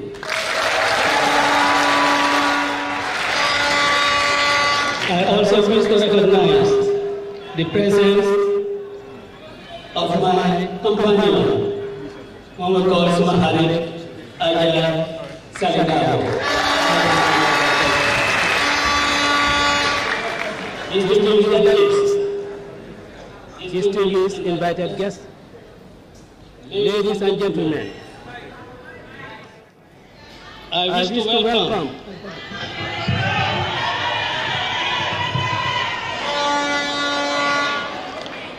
to welcome you all to the National Congress of our party. Let me thank particularly the colleagues, party leaders, and representatives of other political parties. We are particularly honored by their presence here this afternoon. We have been in the struggle together and will continue to fight for a peaceful, democratic, and fair country. I also acknowledge with delight and pride the presence of the mayors of Banjul, the mayor of Kanifing municipality, the chairman of the local government authorities and councillors. And with equal pride and delight, I acknowledge the heavy presence of the National Assembly members, led by KK Barrow, the majority leader. In the 22 years of its existence, this is the first time that the United Democratic Party has been in Congress with so many elected representatives. This National Congress is of special importance and significance because it is the first we are holding in the Greater Banjul area. And it comes after our party has spearheaded the movement that ultimately saw the departure of the dictator and ushered in the democratic dispensation. At the onset of the movement towards an all-party unity, our party played a very significant and leading role. The Congress is of great importance, taking place at a critical moment of our nation's history, as our democracy has entered a new era. It anchors on the several issues of our remaining true as the nation's largest political party to our original aspiration and to keep our mission firmly in mind, holding high the banner of democracy with government characteristics, secure a decisive victory in building a prosperous society in all aspects. In this Congress, we promote our unwavering resolve to strengthen UDP leadership and the party foundation. We therefore encourage all party members to hold the party constitution in great esteem. We continue to urge all members to strengthen their commitment to maintain the party's integrity, take individual plans, follow the leadership of, keep in alignment and uphold the authority of leadership. We have to tighten our political discipline and make rules to ensure that political responsibility for governance of a party is fulfilled at each level of the party organization. We should not forget where we started so that we can accomplish our mission. The aspirations of the founding fathers of the Gambia at independence in 1965 was the creation of a free, democratic, and prosperous nation. Like the founding fathers, the aspirations and mission of the UDP is the restoration and enhancement of party liberty and freedom, the protection of human rights, the maintenance of peace and justice, the pursuit of development, and the creation of a prosperous society. A rejuvenated and a rebranded nation whose battered image is focused on the anvil of decency. After all, at last, we must keep on striving with endless energy to ensure that UDP does not reside from the current great goal of nation building. In this good responsibility, our brothers and sisters in the diaspora have a primordial role to play. They have already shown their worth and abilities in the events that led to the removal of the dictator. Their participation through media, their fundraising efforts, which they serve regularly, and sensitization of their relatives in the Gambia were invaluable, and we owe them a debt of gratitude. That is why I expect and look forward to their continued and full participation in the process of nation building that we have already embarked upon. They did not ask what they can do for their country. The country belongs to all of us. And being in or out, every Gambian is needed in this critical moment. We are happy, therefore, to see so many of them here today attending this Congress, ready to contribute their own quota. They have come from chapters in the United Kingdom, in America, in other parts of Europe, and some from Angola, to show that they are part of this party and a event of this nature can make it without India absence. It is based on the chances for a great party to leave its mission and mandate, where the opportunities and souls that are beyond measure, ranging from deliberate acts of carnage against this party, betrayal, frustration, detention, and even more. Hence, this takes me the events and experiences of the UDP from that April 2016 Congress in Basse in Upper River region.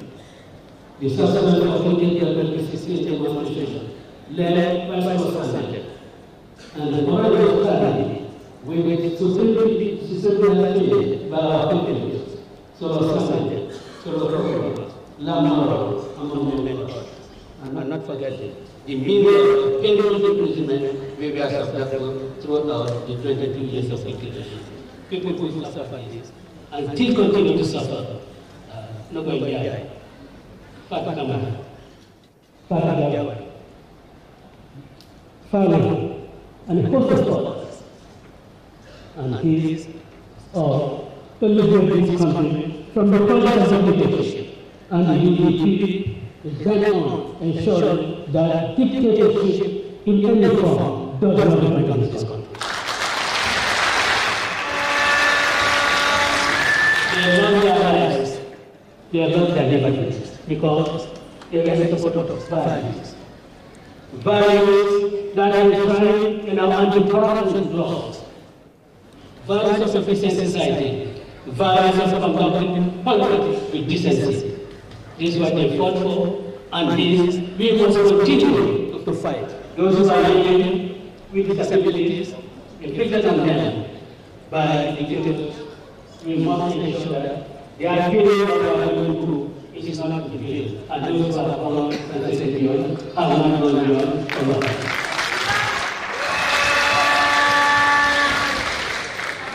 We give to Almighty Allah all thanks and glory, following the outcomes of the Basse Congress and attending change in the health and the life of the world, which is a testament of the caliber of people that were elected into the participation at that Congress. We are all living witnesses to their fight for the freedom of the Gambian people.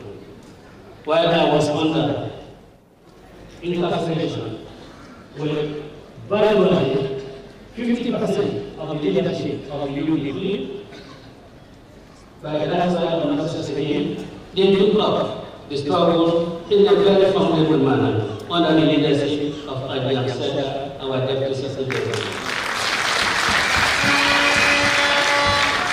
She engaged me during the days of my detention.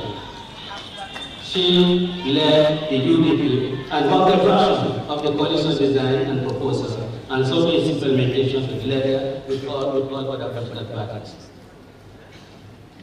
This earned the choice of our UDP candidate as the coalition staff driver in the December 1, 2016 presidential election, in the person of Adam Barrow, who is today the President of the Republic of the Gambia. Let's not forget what has come to be universally known as the fact that the choice stands when we feel this and sense of purpose of members of our party, led by the National Executive, including myself, confronted Yahya Jammeh's policies and one day when our convoy was eventually allowed to proceed on the next countrywide tour. The signs are beginning to be manifested as to the downward slide of the Jammeh regime. During this Congress, therefore, we take a formal stock of the stewardship of this remarkable outgoing executive and give credit and honor to whom we are due. Also, we assemble, we elect our new officers. We must aim high and look far ahead, be alert to dangers in our choices.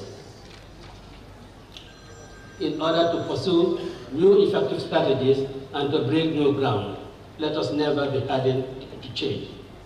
Change must continue. We have to adapt standards fitting for a new era to assess the caliber of officers in order to achieve a notable improvement in the way officers are selected and voted in office. We have to give top priority to ensure compliance with party discipline and tackle prominent problems that prompt the struggles, prominent public reaction, and those that apparently threaten to erode the very foundation of our party's effective governance. In our choice of candidates, we will be putting up for election later on. We should bear in mind the unity of our people. UDP Kalkili, UDP Benabar. Social leaders and ethnic leaders. It is the commitment of our great party to lead them in building a prosperous society in all respects, and the drive to secure a great nation for both the present and future generations. The selection of our new officials should therefore reflect all those aspects of Gambian characteristics.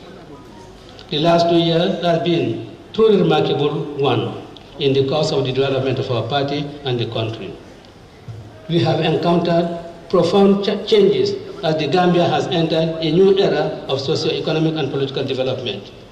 We have upheld the underlying principle of pursuing progress, rising to challenges, pioneered and pushed ahead, and made historic achievements in our age-long pursuit of a democratic modernization for the Gambia. Hence, in this Congress, the UDP's ability to innovate, power to initiate, and energy to fight has to be significantly strengthened. Party solidarity and unity have to be reinforced. Loyalty to the cause of the party has to be entrenched. Our engagement with the people, which is already exceptional, has to be further improved. Revolutionary tempering has made our party stronger, and it now really radiates more than ever with great vitality and zeal. With these efforts to develop the cause of the party and the country have gained strong political underpinning and sense of dedication, sense of direction. But we must be very clear, looking at the task ahead. Complacency, laid-back attitudes must not be allowed. There are still many inadequacies in our work, and many difficulties and challenges lie ahead which demand our full attention after this Congress.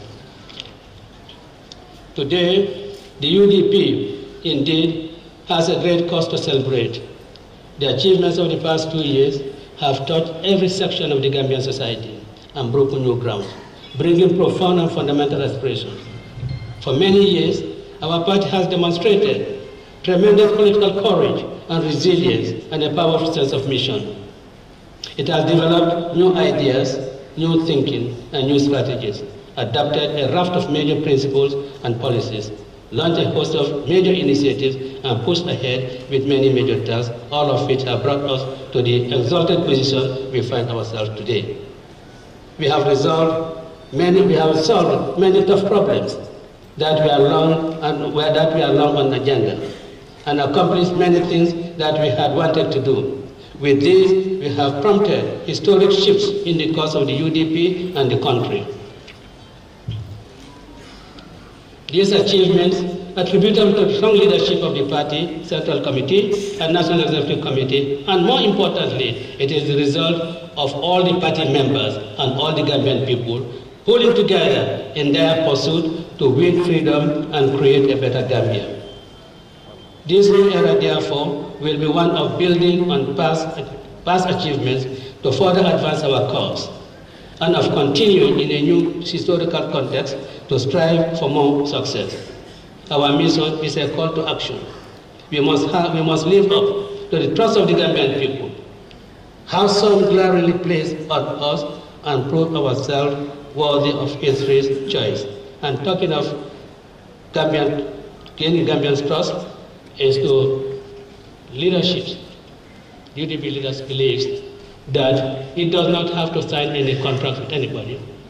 The word of the leadership is enough to bind itself to any commitment it does. And that is why, in the selection of members of the National Assembly candidates, UDP publicly announced that it was not going to put up candidates in certain constituencies, in Upper Salem, in Lower Salem, in Nyalija, in Nyamina West, in Nyamina Dankunku, in Wuli West, in Wuli East, and in Serakunda Central, but as wherever Halifa Salah contest, we are not going to put up candidates. For us, UDP, that public statement was a contract that we had signed with the people of those constituencies, and we did not think that it would have been proper for us to resign from that, and that is the character, that is the value that UDP knows. Whatever we say, that is what we are committed to, we don't have to sign anything for that. This new era, therefore, we must live up to the trust of the Gambian people, have so glaringly placed on us and prove ourselves worthy of history's choice. Our great cause calls for a strong leadership for our great party. As long as the UDP keeps itself competent and strong, remains true to the people's aspiration, and works in concert with the people, we can and will navigate the great ship that is the Gambia, focusing on the great dream of the Gambian people to conquer the waters and reach our destinations of sustained growth and development. For this, all of us in UDP, and indeed every Gambian, must work hard and lose no time in propagating, losing no time in progressing all along march of the new era. We must conscientiously safeguard the solidarity and unity of the party. UDP Kankiling, UDP Benabat. Maintain the party's good bond with the people and strengthen the great unity of the sons and daughters of the Gambian nation at home and in the diaspora. We must unite all the forces and work as one to progress towards the brilliant future of the history. Mr. National President, distinguished guests, ladies and gentlemen, my comrades from other political parties, and comrades in the UDP, distinguished guests, I welcome you to the National Congress of our party, and I look forward to a successful Congress, and I declare this Congress open. I wish you all a successful celebration.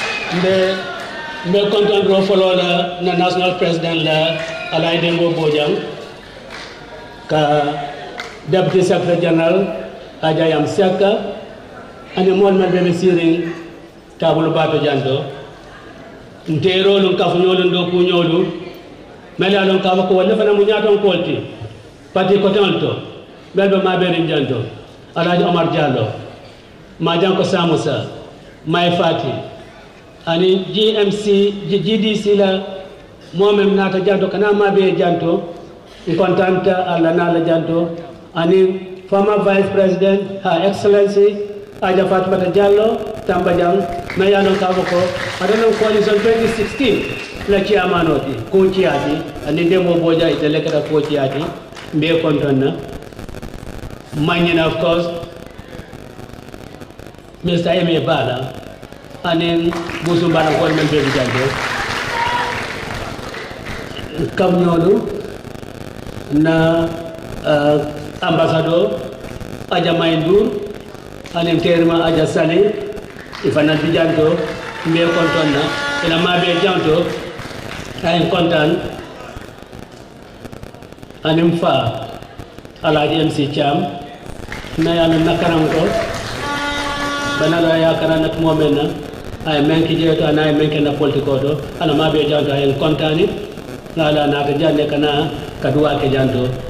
And of course Dr. Sise Nterma Nkodoma me yalla ka ko atalaka kenye na mobile medical mobile pharmacy abe jara rola ne juji be campagne la wata wata abe on kono jeto ni mem purata ni ko kata menna atala ka jara la kama do janto ni kontan la bata pati ndi ni be ma be janto anen la don tambu nyaari no na dictoro na councilolo na mayor anen na chairman mbal kontan mbagala la mali sene kabo ko mal jala ni pemto me yalo kabo ko fang la loi UDP loi men dia fang la ane mbako fana loi da na ko so bendia kabo ko sanji fula pati wa nyanga pedale ya congress ke isila ko kacha pati wala tamanda isa kacha ani hamo be fana soto pour pati wala kana do taye ani hamo be soto pour banko ye naga isida pour kamata kunda soto nyaga kal ka kacha ni congress noto podon kontanta bake kava ko ndo ku nyolu nimmel data ko fende o bayni banko ko ifa be mabere fanja ibe mabere fe janton bi adu ni be ko ngaral fanan kado ko ke pour ñim banko ala ñaato ta be naso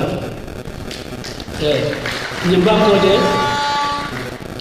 mel yalla ka fa ko wala Gambia lo ka fa ko Gambia faal 1965 kambe be banko ta la babul ya même fa ngorom ko banku Gambia be kala banku le di me yalla ka ko mol be fan sot la le banku le me yalla ka ko mol la balunya abe sono yalla le yo xam mol soto UDP fana yo xam aussi fal soto ka ko ñim banko ñante kala banku le di me yalla ka ko mol be tar le fambu banko me yalla ko tiling wala be tar la banko ñim banko me yalla ka ko ala ñaato ta wala be tar la ñu banko me yalla ka ko bide naaje ko atoti ñaatale adu fonga nawto fonga samba jemberen koto tunkan jemberen kono nga kosi nga tilindi banko isnay mole nyaay bafe nada ko le ban ma nyimbe me ke kande aman ke no intentel ma ke no atel me yalon ka tel be patio kono atel le nyinke patio nyin kablu batan na congress da passé Ebre Karo til sabo 2016 ndunta nyame bank Gambia ko ko boko na janto amam mo kumpa bar Karo til mo wonni nano solo sanden anala molo akaf nyolo e funtita e ko kukuru membe banko kam do wajaw membe banko kam mame yalan ka ko dia ko ya pas ke banko la nyaton ko ke e ko manya na kala luanya ka falindale me yalo ka ko mon be sikanya no ata kala nyinti ka ko sanlu ni be fentala to fenetara do tonto fentata la jedo ye bone to lo sanna ko wala nyanta bola ya muta ana ka fnolo ye sama mail tu kilimbali afena na fa fe ye mirada ya kela solo sande ni o ba ni o tuta jedo lamaron men kata la jeto a fontita aman kar fulasi ama munana fata solo koroma afata jeto fatma da jawara hanibi nay ko fem na abe alhalo men do aman bete nogo njaay mbele ngaje social media 2016 on the 3rd of April nogo jabe elect la lumena as second deputy national president of the women's wing yana go njaay hal halu de wulungla tena no lo njaaje bi salon kat ka foko men katala tilimbal ya bale katala fat kamara fana wonyo me fat kamara lon kunum bi fat kamara je tamakan kala ka foko nyende kule ketaf yaga muneka e koy la banko imafu ko ila jifo imafu ko ila fasu ila fta ko le dada e ko Gambia banko e ko ila fta ko le dada purun dinglu wali dinglu yo ya dulo e ko wala ko la min banko kam o wato burbuti fana na nyaton ko no nte ani national executive nan kaf katata fo mo tam anin kili national executive bebe kasola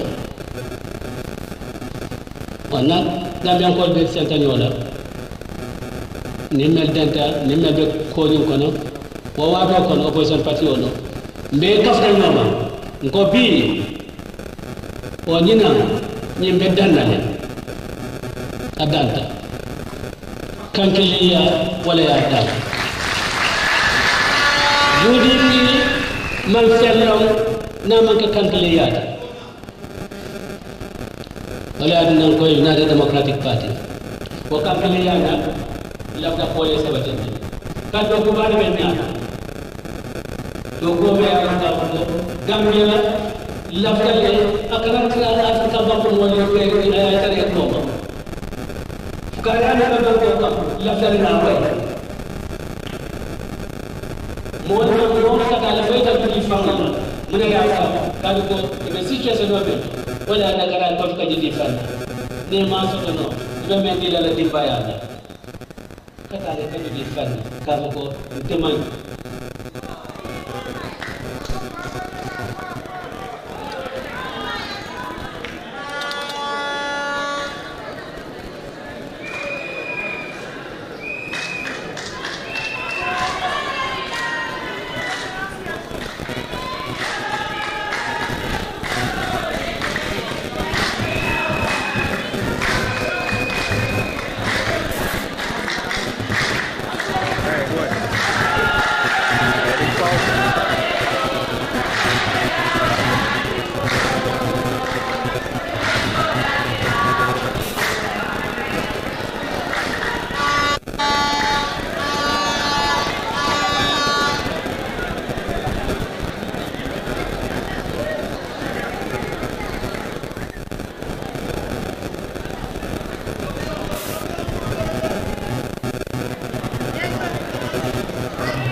katilo be yaye abe sala la so ko ani fe manaka ka usuti o kajuta fanale gambia ko lafte fam bonilla wala kon ka juti fanna ni mo jutu terade do ba do manga bari fa juti fanna gambia ko mala wala wala na fukari ani ko bala ya la ko bi o nyeti sabo be ben na jaldo be tombo dro kelale molla bela wala na takarla patio la pour sangi fula ko dengue odo ngam hakilo do be mol si fay ben gombonda keke na patio nya do ko alunga hakilo do ka foko United Democratic Party dalilu alota dalilo le kam wo dalilo lo nyaga le menga ja ka foko wo wayslo do manyana terrain tala ka fanleta mbe abulolu kuntula nembulo ya kuntu ya jidu mala faisul kuntu alin kanoke ma fanyu ma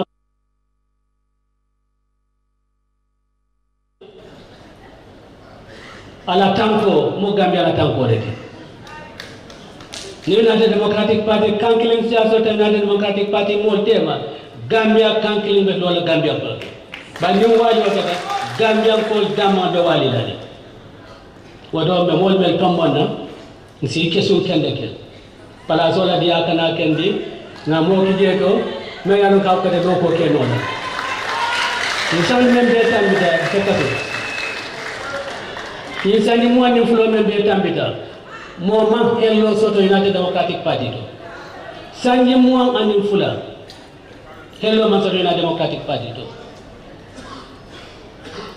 karworo hello si sono United Democratic Party kono alba ndako kabare kenola woto alinga kesindro ke mo lambe mel tombonna bi nda bijanto bari kam yam fono nyiti ka ko batino abembulo mbe borka mbe ko ma jobe kam fandi ko la nyanda ka di mel fandi ko mel yalan ka foko Gambia la ko wala bolto ma fa fandi ko mel yalan ka foko palaso wala ya kendi ila fakala political leaders.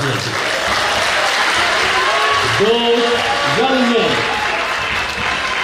and women who want to be of service to the country, to them we want to hand over the burden of leadership, and they must get themselves prepared, and we are grooming them. We are grooming them, but we will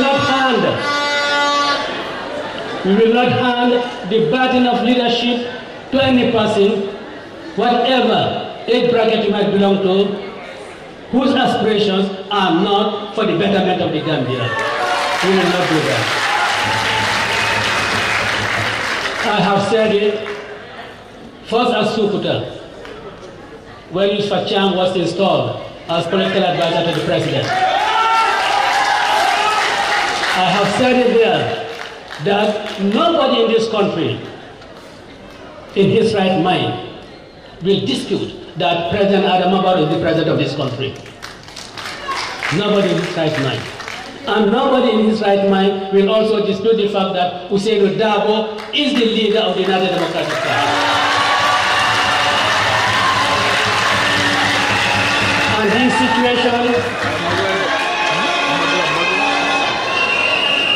this situation has not changed. In my own case, it can change on place, Al-Hekatu. In my own case, it can change on Sunday by the election of another person as Secretary General and leader of the United Democratic Party. But that of President Adama Barrow can only change when there's an election in this country. So I made that clear.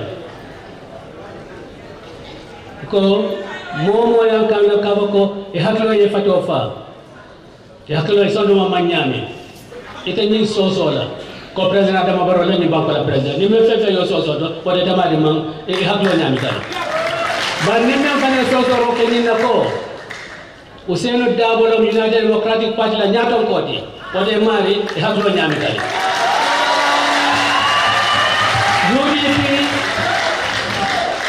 UDP ngafo moli American njube publicly nko Gambia la president ya mani niola kafo dia ko fa ke Gambia la president mo fa but UDP sembe ko ko wulindi ko be UDP kala fulati ni be simdu na ko kilin la ko I am not desperate. I have to do.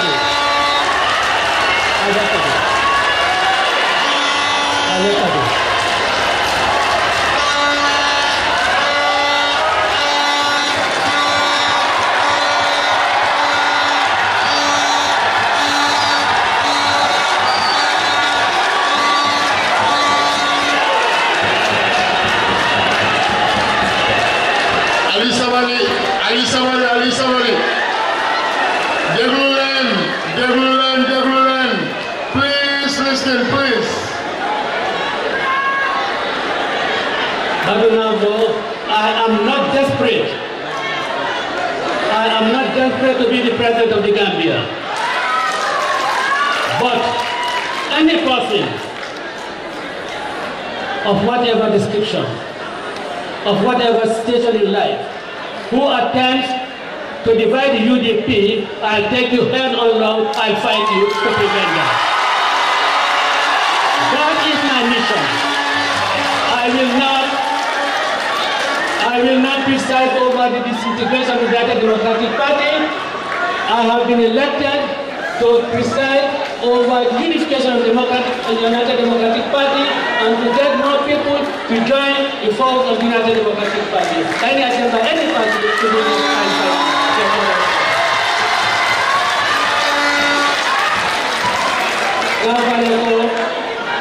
UDP cancelling. UDP cancelling. Where I have been coming 1996. This Facham, Wafajane, Dembo Ara, Simple Nyasi, Sado Kujansani, Dutelo, Kabin Jamela, Mokuru. Yes, somebody here. Mandoro faso ya leka. Wonu no UDP la kankilia bota bambani. Sai da Tarlandi abu UDP yake kamfulati. What kala? UDP 1996. Lamba mole ni lonko. UDP 1996 wada mana sorota. There is no UDP 2016. UDP 1996 wada mana sorota.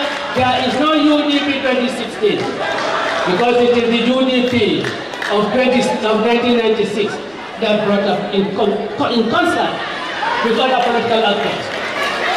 Ada Fatma Jallo, Honorable Oji, Madam Kosamusa,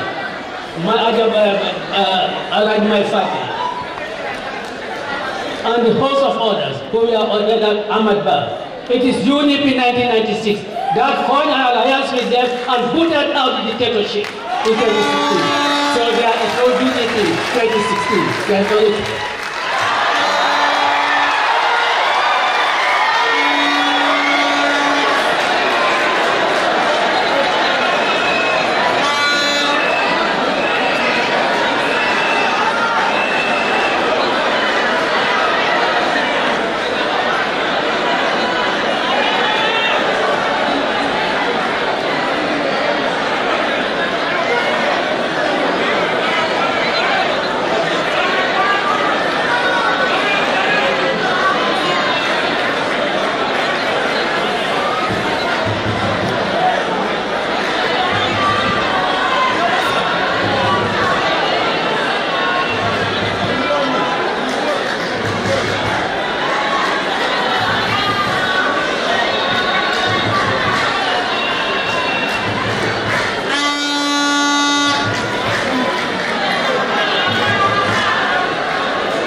check 1, 2.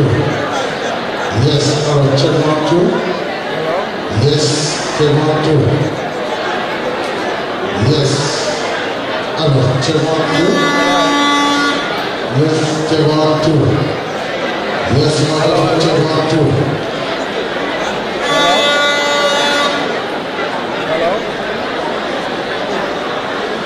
Yes, check 1, 2.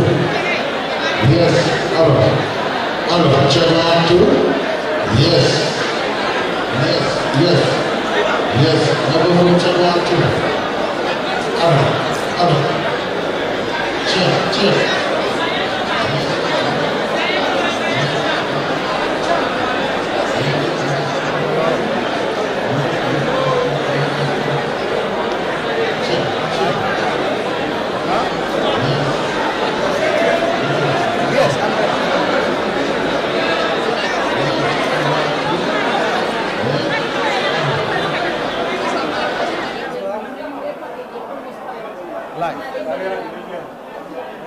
Hello and welcome back. We are having a special edition on the UDP Congress, National Congress, which seeks to elect its leadership. 33 positions will be up for grab tomorrow, and the elections will be tomorrow, but the Congress starts today. And joining me on this special panel, it's Mr. Lamin Cham, a veteran Gambian journalist working in the Standard newspaper as an editor-in-chief. Mr. Lamin Cham, Honorable Hussein Dabo has had a statement, and that's mostly what we've been waiting for, even though there was a power interruption, a power outage, and the statement could not be finished, but largely a lot has been said, and that he appeared to have made some remarks that could be interpreted to speaking directly to the presidency with regards to, some of the divisions in the party. What do you make of his speech? Well, he tried very much as possible to, as he has always been doing, to water down any simmering division that people have been sensing over the past.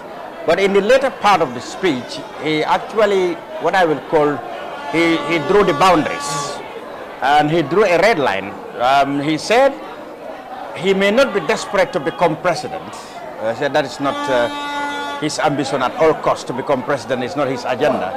But he would not stand by for anybody to split the party.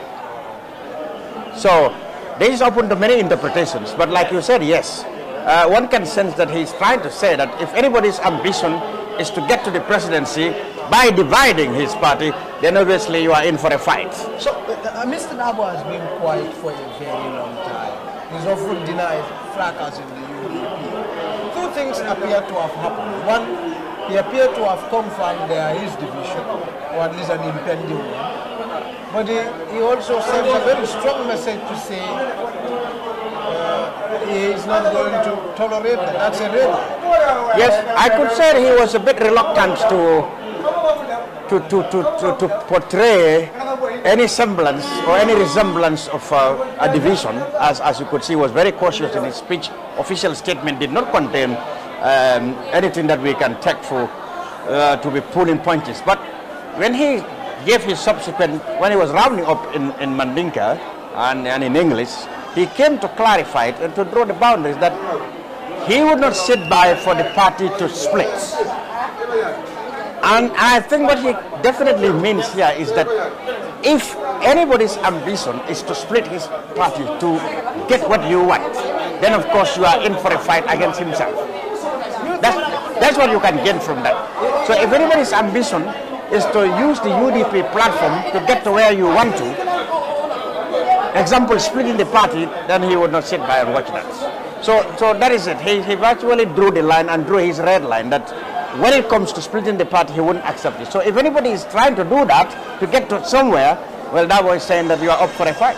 So what does this mean for Barrow, that is at all, if he has ambitions to run for UDP ticket because there is still some gap, whereas the position of the party leadership is not that they cannot be presidential candidate. Yes, that is the most interesting part, because even Dabo stressed that. He said they appear to have some space. Yes, there is no doubt that Barrow is the president of the republic, but equally there is no doubt that Dabo is the leader and secretary general of the United Democratic Party.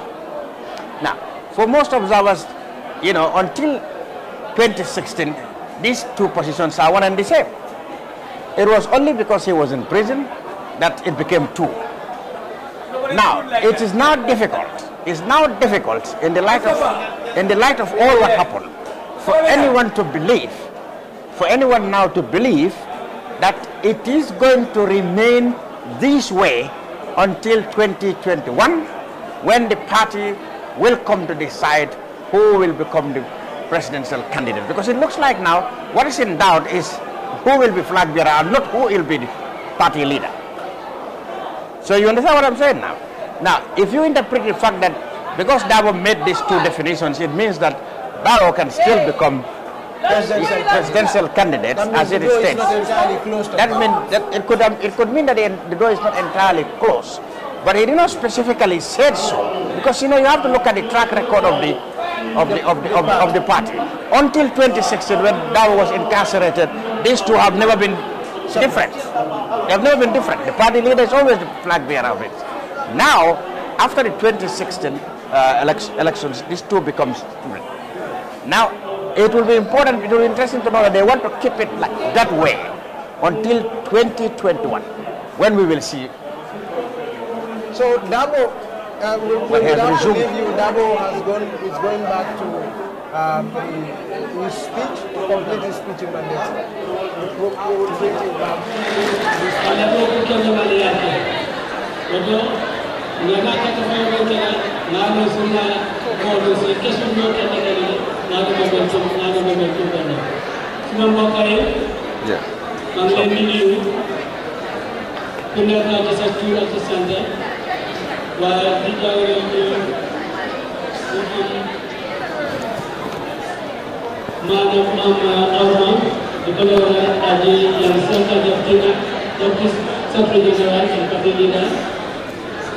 Ada Sudanaka, National President, ada yang Dayabo, Deputy National President of the Mobile Phone, yang executive members of the UDP Party, the new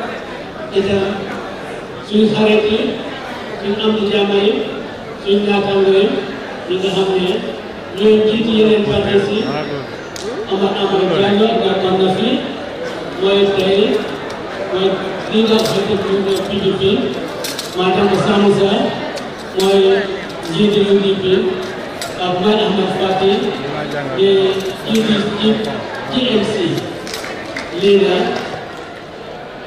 the Hamna Kamel, GDC, NRP, dan the Hindau, the new Zimbabwe Alliance System. Kita dapat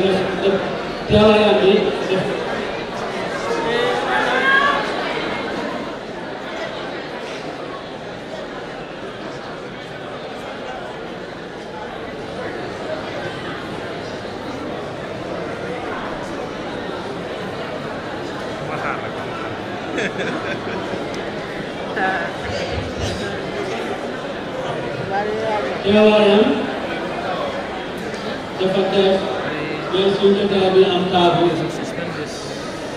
di Munma Fateh aja Fatmata Jano tambahnya nggak hamil mau mereka co-chairperson di Coalition 2016 Coalition mau hamil mau fukudi guru-guru bobu sampai guru hamil koku nyoko tanah siwapa Manglen dulu ya dia niwale aja saya ada main jangan kerja sebenarnya sehingga digital kerja baru sehingga dia bertindak dan ada boham yang nyusun bapa yang pada susun konstitusi ini dia nak benar war nañoo daje ñu waxtaan mbiri parti bi gestu ñaari at bi passé parti bi lan la liggéey ak ay texa-texa yoo xam yu nga xam ne yooyu lañ jànkuwanteel ba pare nag ñu mun a plan pour yeneen ñaari at parti bi nekk doxalinam ñu war a mel ñu nag loolu bi ko doon def ci suñu constitution bi fekkoon na government of the Gambia mus ñoo xalaat yëf yi congrès pour ne parti dañu war a def congrès su fekkee dañ koo def nag ci daan ban biir lañ ko war a def so 2009 wala 2015 or 2015 nguur gi nag sempal waa boo xam ne mu ne ñaar at bu nekk parti bu nekk da war a def congrès fekkoon na ne ñu sarta boobu ñoom amoon nañ ko seen constitution bi looloo war ñu nekk fi tey yéen nag da ngeen fi dajee tey ci ñetti fan bi nga xam ne dañ fi nekk day waxtaan mbiru parti bi seet lan lañ defoon ci ñaari at bi passé ba pare nag suñ jubluwaay bi pour yeneen ñaari at naka la war a demee ñu ngi gërëm ñi nga xam ne ñoom nag ñoo tax parti bi ñëw fi tey ñu ngi gërëm ñi nga xam ne ñoo isi independent ci réew mi ñi nga xam ne naa wax ne founding fathers ñoo nga xam ne ñoom ñoo sampa Gambia téere bi ñu amoon pour Gambia mooy Gambia ñu nekk ay nit yoo xam ne dañoo moomee seen boppam ñu nekk réew moo xam ne réew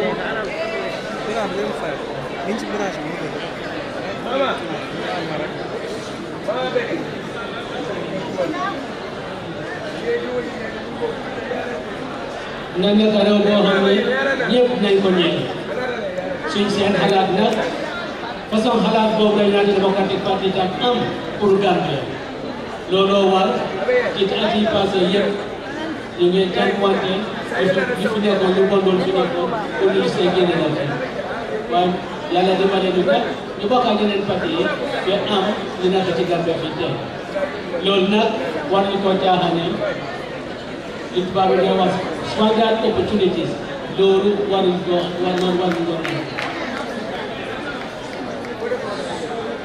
ci jotaay bi nekk ci congrès bi ci lay war a tànn yeneen yoo xam ne ñoo war a saytu parti bi ñi fa nekk mën nga leen a tànn parti ngeen gis fa ñeneen yoo xam ne da ngeen am yaakaar ci ñoom ne mun a yore mbiri parti bi waaye lenn rek laa leen bëgg a wax UDP bi mu sosoo benn baat rek lañ am UDP mus no xuloo UDP nay werante waaye xuloo moom musu koo def UDP mus na am benn baat UDP mus na am ñaari compit benn compit rek la am te UDP nag national youth bill lañ am ñu àndangu ñu beneen mbootaay am si biir UDP loolu dafa nekk loo xam ne dañ ko nangu beneen mbootaay si biir UDP benn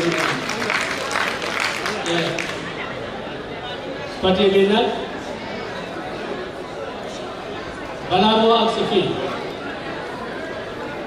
am na ay jaar-jaar ci April 3 defoon nañ congrès passé ñu tànn fa ñi nga xam ne ñoo war a saytu mbiri parti bi waaye jamono ñooñu nag xam nga ñu ngi approach élection ci December 2016 moo am ay ndaw yu nekk ci biir UDP ñu génn di ne loi yu bon yi fi nekk te leen war a génn mais élection dafa war a aw ci yoon boo xam ne adduna bi yëpp d'accord nañ ci solo Sandel mu génn ak Colin Sami ñu arrêté solo Sandel yóbbu ko ticatu métier ba mu faatu ci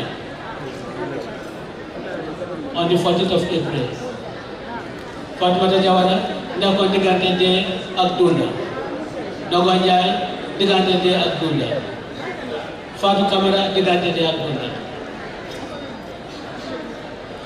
ci biir prison boobu ñoom solo koroma foofu lay dee la moro ñu teg ci ak bi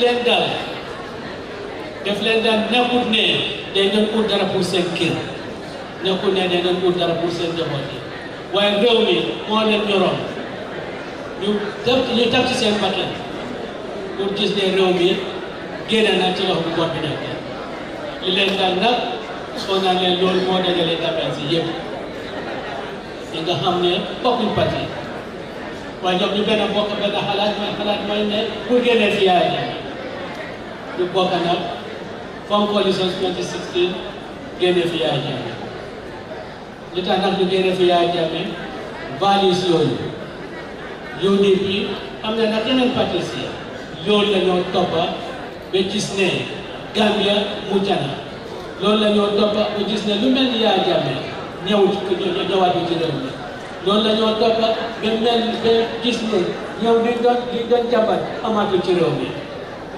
loolu yéen waa UDP seen liggéey ci wécce bi ci change bi ci wécceeku bi tuuti leen ci def ngeen ci loo xam ne loolu lañ yaakaar ci yéen te yaakaar Gambian si tas leen yaakaar yooyu ñu ngi leen di gërëm di leen sant ci seen liggéey bi ci seen liggéey bi Fass Ndiaga Coy ñëpp xam nañ loolu itam April la 2015 parfois na on the 6th of April 2015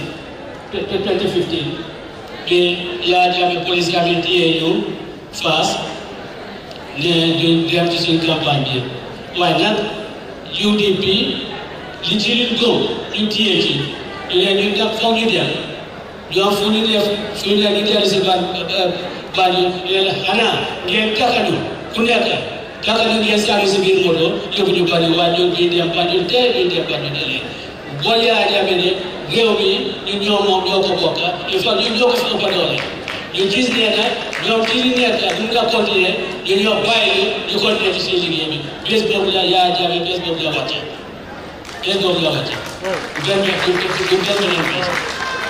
waaw kenn liggéey bi ñu ngi leen di gërëm di leen sant ci seen taxawaay li ñoo def ci waxtaan si ci ay fan yi dafa nekk waxtaan yoo xam ne dafa war a am solo nañ leen gëstu ñu xam ne benn bi nekkoon ci UDP bi mu continuer ko ñu fàttaleku ne am na ñeneen ku di solo sànni amul kenn ku solo koloma ñoo xam ne am nañu teraxakante ci biir pour UDP bi da ngeen fat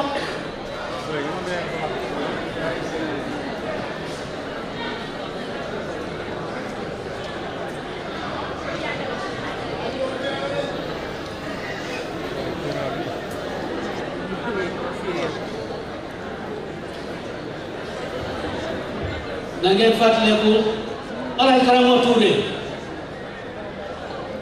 lu ko APRC téye ñu nee def doon ñaanal UDP gis ngeen ko ñu yóbbu ko mile 2 prison moo doomam ñu ñoom ñaar ñu nekk si biir benn seet ki la mel Alaaji Karamo Touré lu moo def wala di ko def ci kanami doomam lu moo def wala di ko def ci kanamam loolu UDP teel nañu waaye ñaari baat amul benn baat la moo amoon loolu sax dinaa tax ñu jógee ci suñu baat gis ngeen Sansane Sané li daal Alaaji Karamo Touré loolu moo daal Sansane Sané gis ngeen Amadou Sané on the 22nd of September 1996 def ko dara danaa bokk ak UDP yóbbu ko naa ne dóor ko dóor yu métti naka soo yu seetal gannaaw tar gannaawam yi yëpp Sirul Niasse te dofi toto te dox sa mun yàlla Docteur Cissé mii ñetti weer moo ko amee ci colonie clinique di ko fa faj di ko jox thérapie mu mel ni xale di ko dox la mel ni xale parental su parental di yemee dox ci Sirul Niasse ak pokalaayam mel ni parental di fi loolu UDP la daal te loolu taxul ñaari baat am ci biir UDP bi mu jamono bi mu naxañoo tey nag duñ nekk ci suñu néeg bi baaneex ñaari baat am ci biir UDP loolu war nañ ko nangu naa leen tiyate pour Gambia yaa leen tiyante pour ñi nga xam ne am na lu leen gaal pour yëf UDP yow suy defut loolu bon loolu feeñ leen seen boor te dee leen war a fay seen boor am na yoo xam ne ñu ngi dunda ci suñ biir boo xalaatee xale bu ndaw yoon man ku mel ni dur si dur teeloo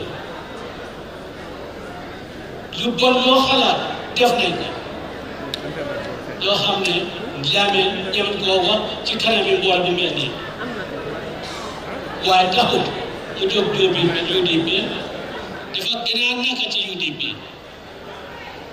waaye liggéey nañu pour ñu gis ne Gambia génn na te di leen yëpp gërëm ñoom yëpp maa ngi gaaral sama kàddu bi balaa maa def loolu maa ngi gërëm ñi nga xam ne dañ ko commencé woon ñun ñëpp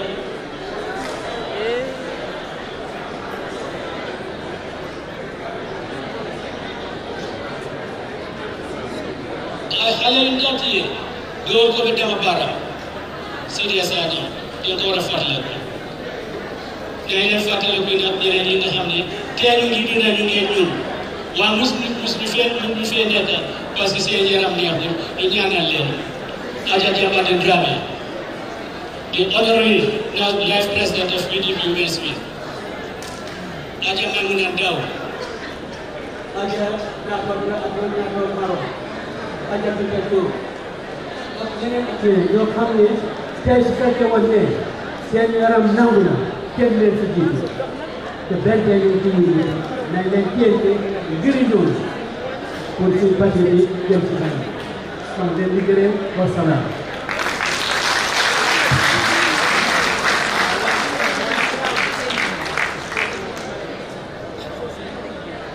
Baraka Alaji Ousseynou Dabo, party leader, secretary general UDP. Mbooloo mi jërëjëf ci seen teewaay ci seen déglu because of interruptions yi dafa bëri ñu ngi leen continuer ba tey ngi mel ni Fatou ne ko bi na may ko sax dafa daanu yaa ko daaneel de maa ko daaneel yaa ko daaneel waaw baalal ma waaw xam nañ ne waxtu jumaa jot na luy mujjee mooy rek ñu gërëm ñi fi teew ñëpp ci seen tur ak ci seen sant doore ko ci former vice président Adja Fatoumata Diallo Tambajang, honorable Mai Fati, honorable Majanko Samusa, ak representative bi GDC bi ak pastor bi Miss Jones. ñu gërëm tamit media fraternity bi teew bokk ci programme bi di broadcast ñu woon leen ne leen opening ceremony congress bi fu mu nekk alhamdulilah jeex na ñu ngi ñaan mbooloo mi nga xam ne ñoo ñëwal congress bi ne affaire yi añ bi ñu ko réglé affaire yi bugg a dem juma tamit mun nañoo dem juma dinañ war a delluwaat ci proceedings ci congress bi around 3:30 4 o'clock mbafola mbaɗigol be ala barakal nim bara allah dow ko ñiñata sako alfal mum nata janka kafunna ñimɓe ngoto ka dati former vice president la Adja Fatmata Diallo Tambajang ala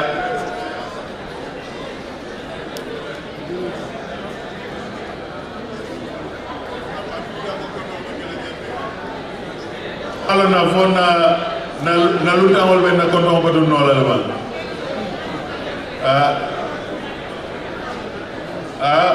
konton ɓe jande so momo laftatala sayi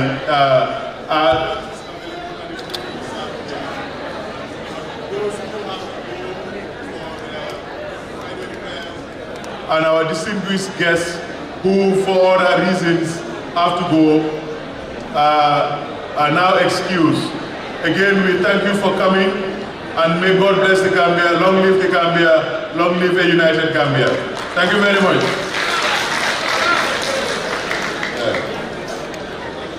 Wow, more minutes I want on demo alma multi-powerful electro.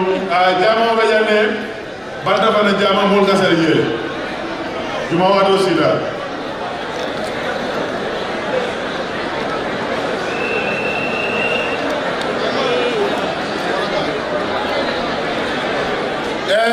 body all His Excellency the Vice President Fatou Fundikan Gambia la Nelson Mandela ina moti me alongo ayatara Gambia la body yani dunia banko ngeti nyata 22 years 22 years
$75 million grant.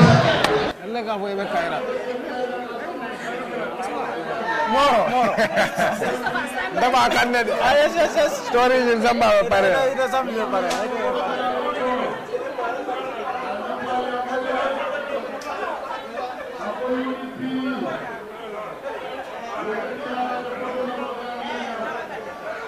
Didn't he say there is no UDP 2016, there is only UDP 1996?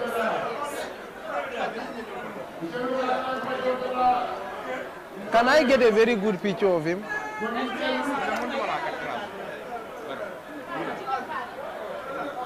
Huh?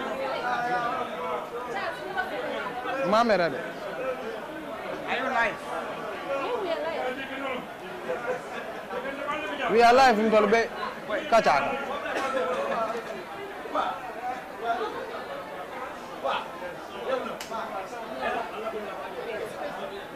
I off my mics. Let me see if you are. I can off my mics. He's not picking our mind.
The Congress ends on Sunday.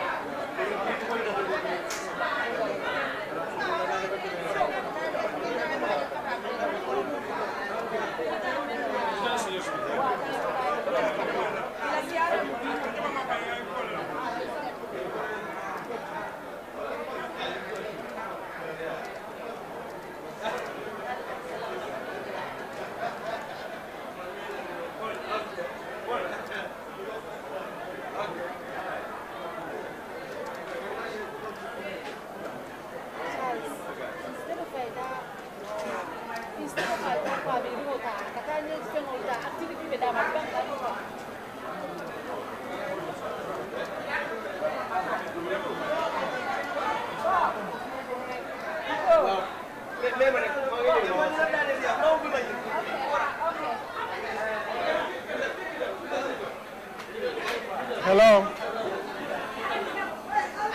Mari? Hello? Kaya mo eh? Stand by, you guys. Huh?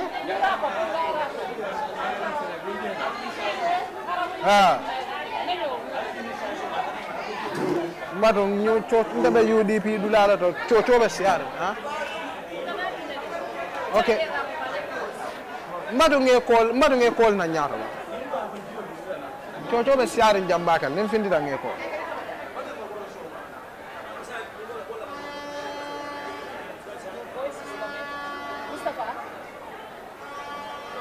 Hello and welcome back to this special edition at the UDP UDP Congress. I'm Mustafa Kedabo, and with me here is Mr. Lamin Cham.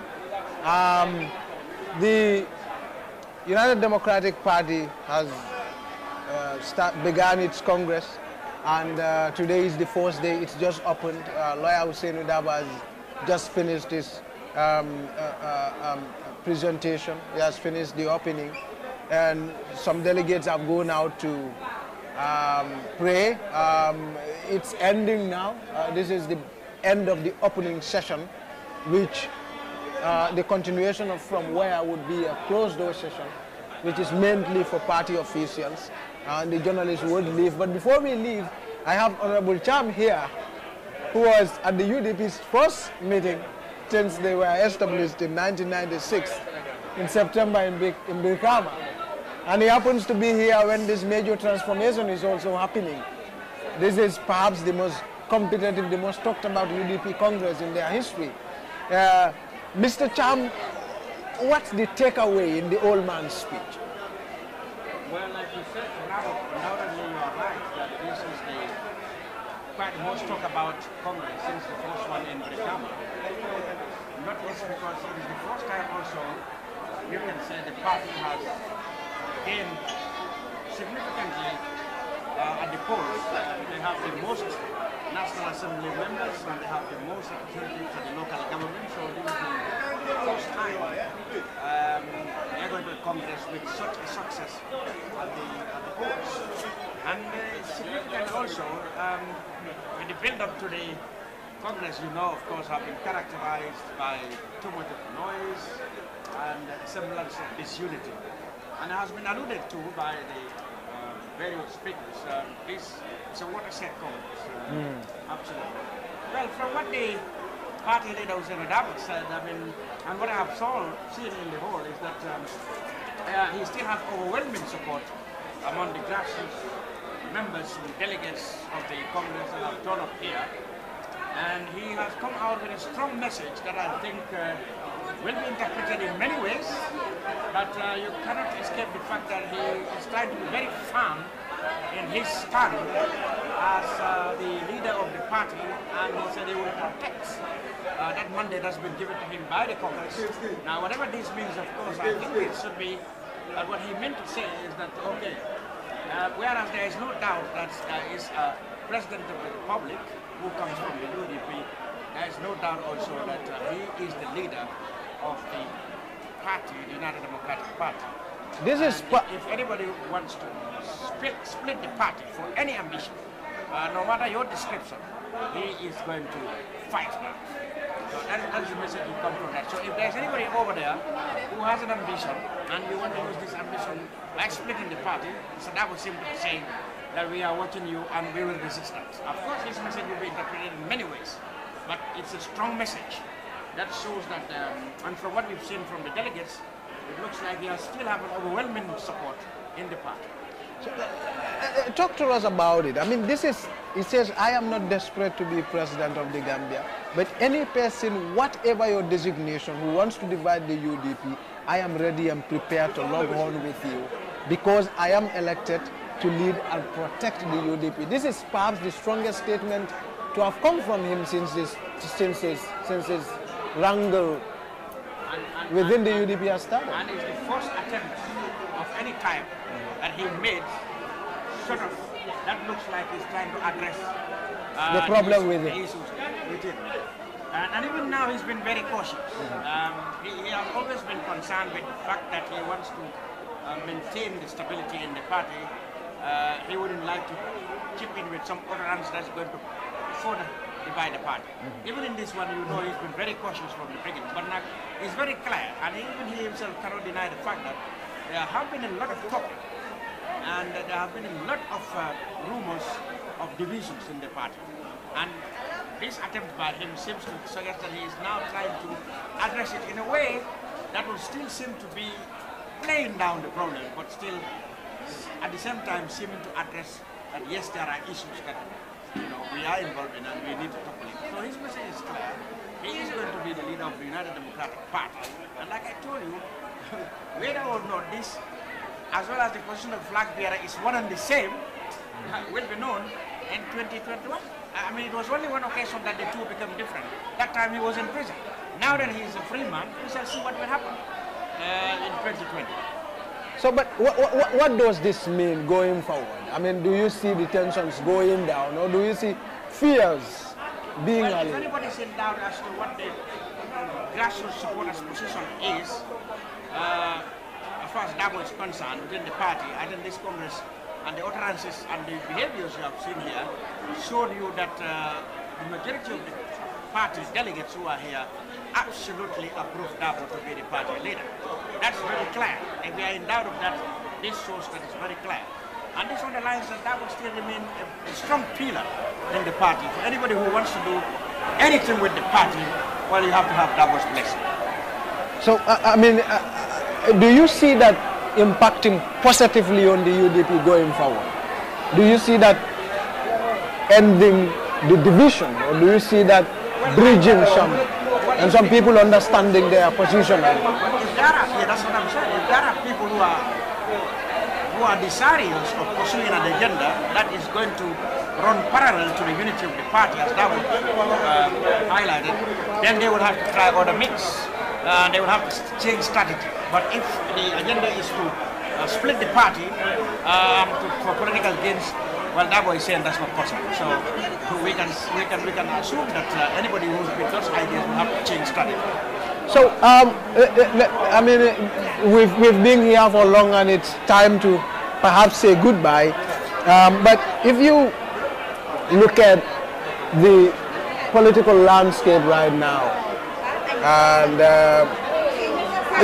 if anything, the current deputy leader of the United Democratic Party, which we have not so far spoken about, Ajayam Seka, was the one who kept the UDP together when Dabo was in jail. I mean, do you see her keeping her position going forward? And if she does, do you see her strengthening that position? She is also old, like Dabo. Yes, I noted that Dabo and a lot of other speakers have alluded to good work in keeping the party intact, especially Dabo when he was in prison, along with half of the executive members of the party.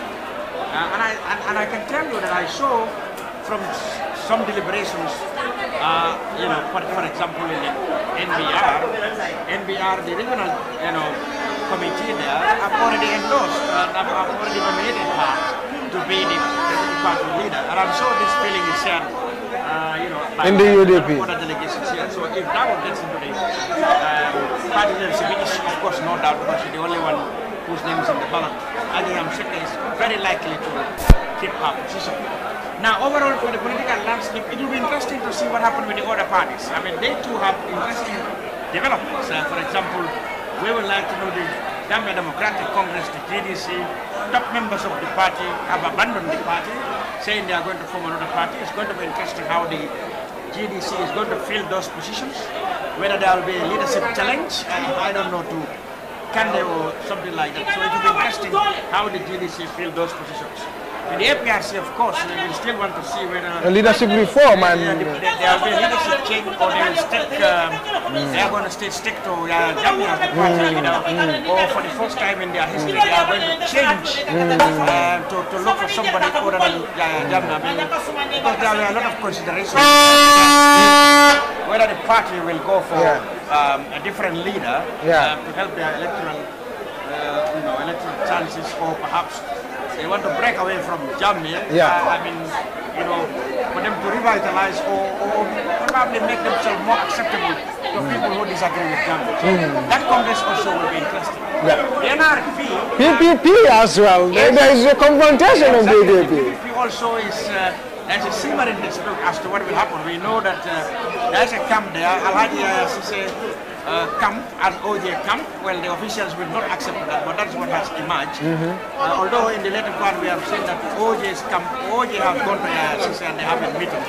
They are yet to come out publicly to say what their positions are. But it will be interesting to see at their Congress whether OJ will definitely continue to be the party's leader, or somebody else will come up to lead the party. There are talks about the former Vice President Bakari Bunja Dabo. All those names are in the fray. So the UDP Congress also will be interesting. Equally, the NCP, there have been a power struggle between Majanko Samusa and a splinter group in that too. They are also going to the Congress. We will know, we'll find out whether it's Majanko calling the Congress or the splinter group, or what will happen. And if you go to NRP, they are saying that Muhammad has abandoned the party, is now more or less, more interested in stable position than the party. So it will be interesting. Yeah, of course. I mean, there has been some degree of tension. I mean, even within the NRP, I mean, one of their executive members told me that there is disenchantment within the party, that Hamad has abandoned. So all the Congress that we are going to hold, all the parties are going to be interested, and I'm looking forward to that. Thank you. So far, this one a success. Oh, we are yet to know. Well, the opening ceremony has been very impressive, and the speeches have been very, very impressive. And the reception from other parties, of course. From other parties, there was strong representation from across the political divide. And we're going to see, they are going to elections, of course, on Saturday and Sunday. So until we see whether there will be any dramatic or fundamental changes, which is not expected, we'll have to say, yes, this so far is success. So that will be for it, viewers. But tomorrow we will do our brunch here, our early morning program, midday program we'll do on Kerr Fatou, the brunch. And so we will see you then. Until then, goodbye.